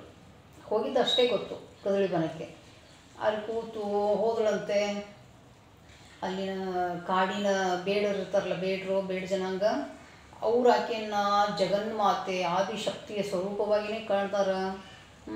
ಅವಳಿಗೆ ಏನೆಲ್ಲ ಆಹಾರ ಪೂರೈಸಬೇಕಲ್ಲ, ಹಣ್ಣು ಹಾಲು ಜೇನು ಎಲ್ಲವನ್ನು ಪೂರೈಸ್ತಾ ಇರ್ತಾರೆ. ಅಲ್ಲಿನ ಕಾಡು ಪ್ರಾಣಿ ಪಕ್ಷಿಗಳೆಲ್ಲ ಈಕೆಗೆ ಸೇವೆ ಮಾಡ್ತಿರ್ತಾವ, ಭಕ್ತಿನ ನೋಡ್ಕೋತಿರ್ತಾವೆ. ಇವೆಲ್ಲ ಪುರಾಣದ ಕಥೆಗಳಿವೆಲ್ಲ, ಪ್ರವಚನಗಳು ಹೇಳೋಕೆ ಚಂದ. ಏನಾಗ್ಬಿಟ್ಲೋ ಏನೋ ವಾಸ್ತವವನ್ನು ಎಣಕಿದಾಗ, ಏನಾದಳೋ ಏನೋ ಮಹಾದೇವಿ. ಆ ಗುಹೆ ಒಳಗೆ ಕೂತು ತಪಸ್ಸು ಮಾಡಿದಳು, ಎಷ್ಟು ವರ್ಷ ಮಾಡಿದಳು ಏನೋ. ಅವ ಹೋಗೇ ಸತ್ತಳು. ಗುಹೆ ಒಳಗೆ ಬಂದು ಯಾವುದಾದ್ರೂ ಪ್ರಾಣಿ ತಿಂದು ಹೋಯ್ತು, ಯಾರಾದರೂ ಏನಾದರೂ ಮಾಡಿದ್ರೋ ಗೊತ್ತಿಲ್ಲ ಅಕ್ಕ ಮಹಾದೇವಿಗೆ. ಏನಾದರೂ ಗೊತ್ತಿಲ್ಲ, ಆತ್ಮಹತ್ಯೆ ಮಾಡ್ಕೊಂಡ್ಲೋ ಗೊತ್ತಿಲ್ಲ, ನೀರಾಗ ಹೊರಗೆ ಹೋದಳೋ ಗೊತ್ತಿಲ್ಲ, ಕಾಡು ಜಂತುಗಳು ಕಚ್ಚಿ ವಿಷ ಜಂತುಗಳು ಕಚ್ಚಿ ಸತ್ತಳೋ ಗೊತ್ತಿಲ್ಲ. ಅವರಿಗೆ ಕಾಡು ಕುರುಬರೇ ಏನಾದರೂ ಮಾಡಿದ್ರೋ ಗೊತ್ತಿಲ್ಲ, ಏನೂ ಗೊತ್ತಿಲ್ಲ ಮುಂದಿನ ಪೂರ್ವಾಪರ ಸಂಗತಿ. ಒಟ್ಟಾರೆ ಅಕ್ಕ ಮಹಾದೇವಿಯ ಅಂತ್ಯ ಮಾತ್ರ ಕದಳಿ ಬನದೊಳಗೆ ಆಯಿತು ಅನ್ನೋದೇ ಸತ್ಯ. ಏನಾಯಿತು ಅನ್ನೋದು ಗೊತ್ತಿಲ್ಲ, ಅಲ್ಲಿ ಆಯಿತು ಅಷ್ಟೆ. ಇಂಥ ಪುಣ್ಯ ಪವಿತ್ರವಾದ ಸ್ಥಾನ ಇವತ್ತಿಗೂ ಕೂಡ ನಾವು ಕೆಟ್ಟದ್ದನ್ನು ಹೇಳೋದು ಬೇಡ. ಆಕೆ ತಪಸ್ಸು ಮಾಡ್ತಾ ಶಿವನಲ್ಲಿ ಒಂದಾದಳು ಅಂತಲೇ ಹೇಳೋಣ. ಮಲ್ಲಿಕಾರ್ಜುನನೇ ತನ್ನ ಪತಿ ಶಿವನೇ ನೀ ನನ್ನ ಗಂಡನಾಗಬೇಕೆಂದು ಅನಂತ ಕಾಲ ತಪಸ್ಸಿದ್ದೆ ನೋಡ ಅಂತ ಹೇಳಿ ಬರೆದಾಳಕ್ಕೆ. ಅದೆಷ್ಟು ವರ್ಷಗಳಿಂದ ನಾನು ತಪಸ್ಸು ಮಾಡಿದೆ ನಿನ್ನನ್ನು ಗಂಡನಾಗಿ ಪಡೆಯೋಕೆ, ಕೊನೆಗೂ ನೀ ನನಗೆ ದರ್ಶನ ಕೊಟ್ಟು ಸತಿಯಾಗಿ ಸ್ವೀಕಾರ ಮಾಡಿದೆಯಲ್ಲ ಅಂತ ಬರೀತಾಳೆ. ಅವೆಲ್ಲವನ್ನು ಈಡೇರಿಸ್ಕೊಂಡು ಶಿವನಲ್ಲಿ ಪತಿಯಲ್ಲಿ ಒಂದಾದಳು, ಐಕ್ಯವಾದಳು ಕದಳಿ ಬನದಲ್ಲಿ ಅಂತಲೇ ಹೇಳ್ತಾ, ಮಹಾದೇವಿ ಅಕ್ಕನ ಈ ಪುಣ್ಯಚರಿತೆಯನ್ನು ಭಕ್ತಿಯಿಂದ ತನ್ಮಯತೆಯಿಂದ ಆಲಿಸಿದ ನಿಮಗೆಲ್ಲರಿಗೂ, ಹೇಳಿದವರಿಗೂ ಕೇಳಿದವರಿಗೂ ಸಕಲ ಸನ್ಮಂಗಳಗಳು ಉಂಟಾಗಲಿ ಅಂತ ಹಾರೈಸ್ತಾ ಧನ್ಯವಾದಗಳು.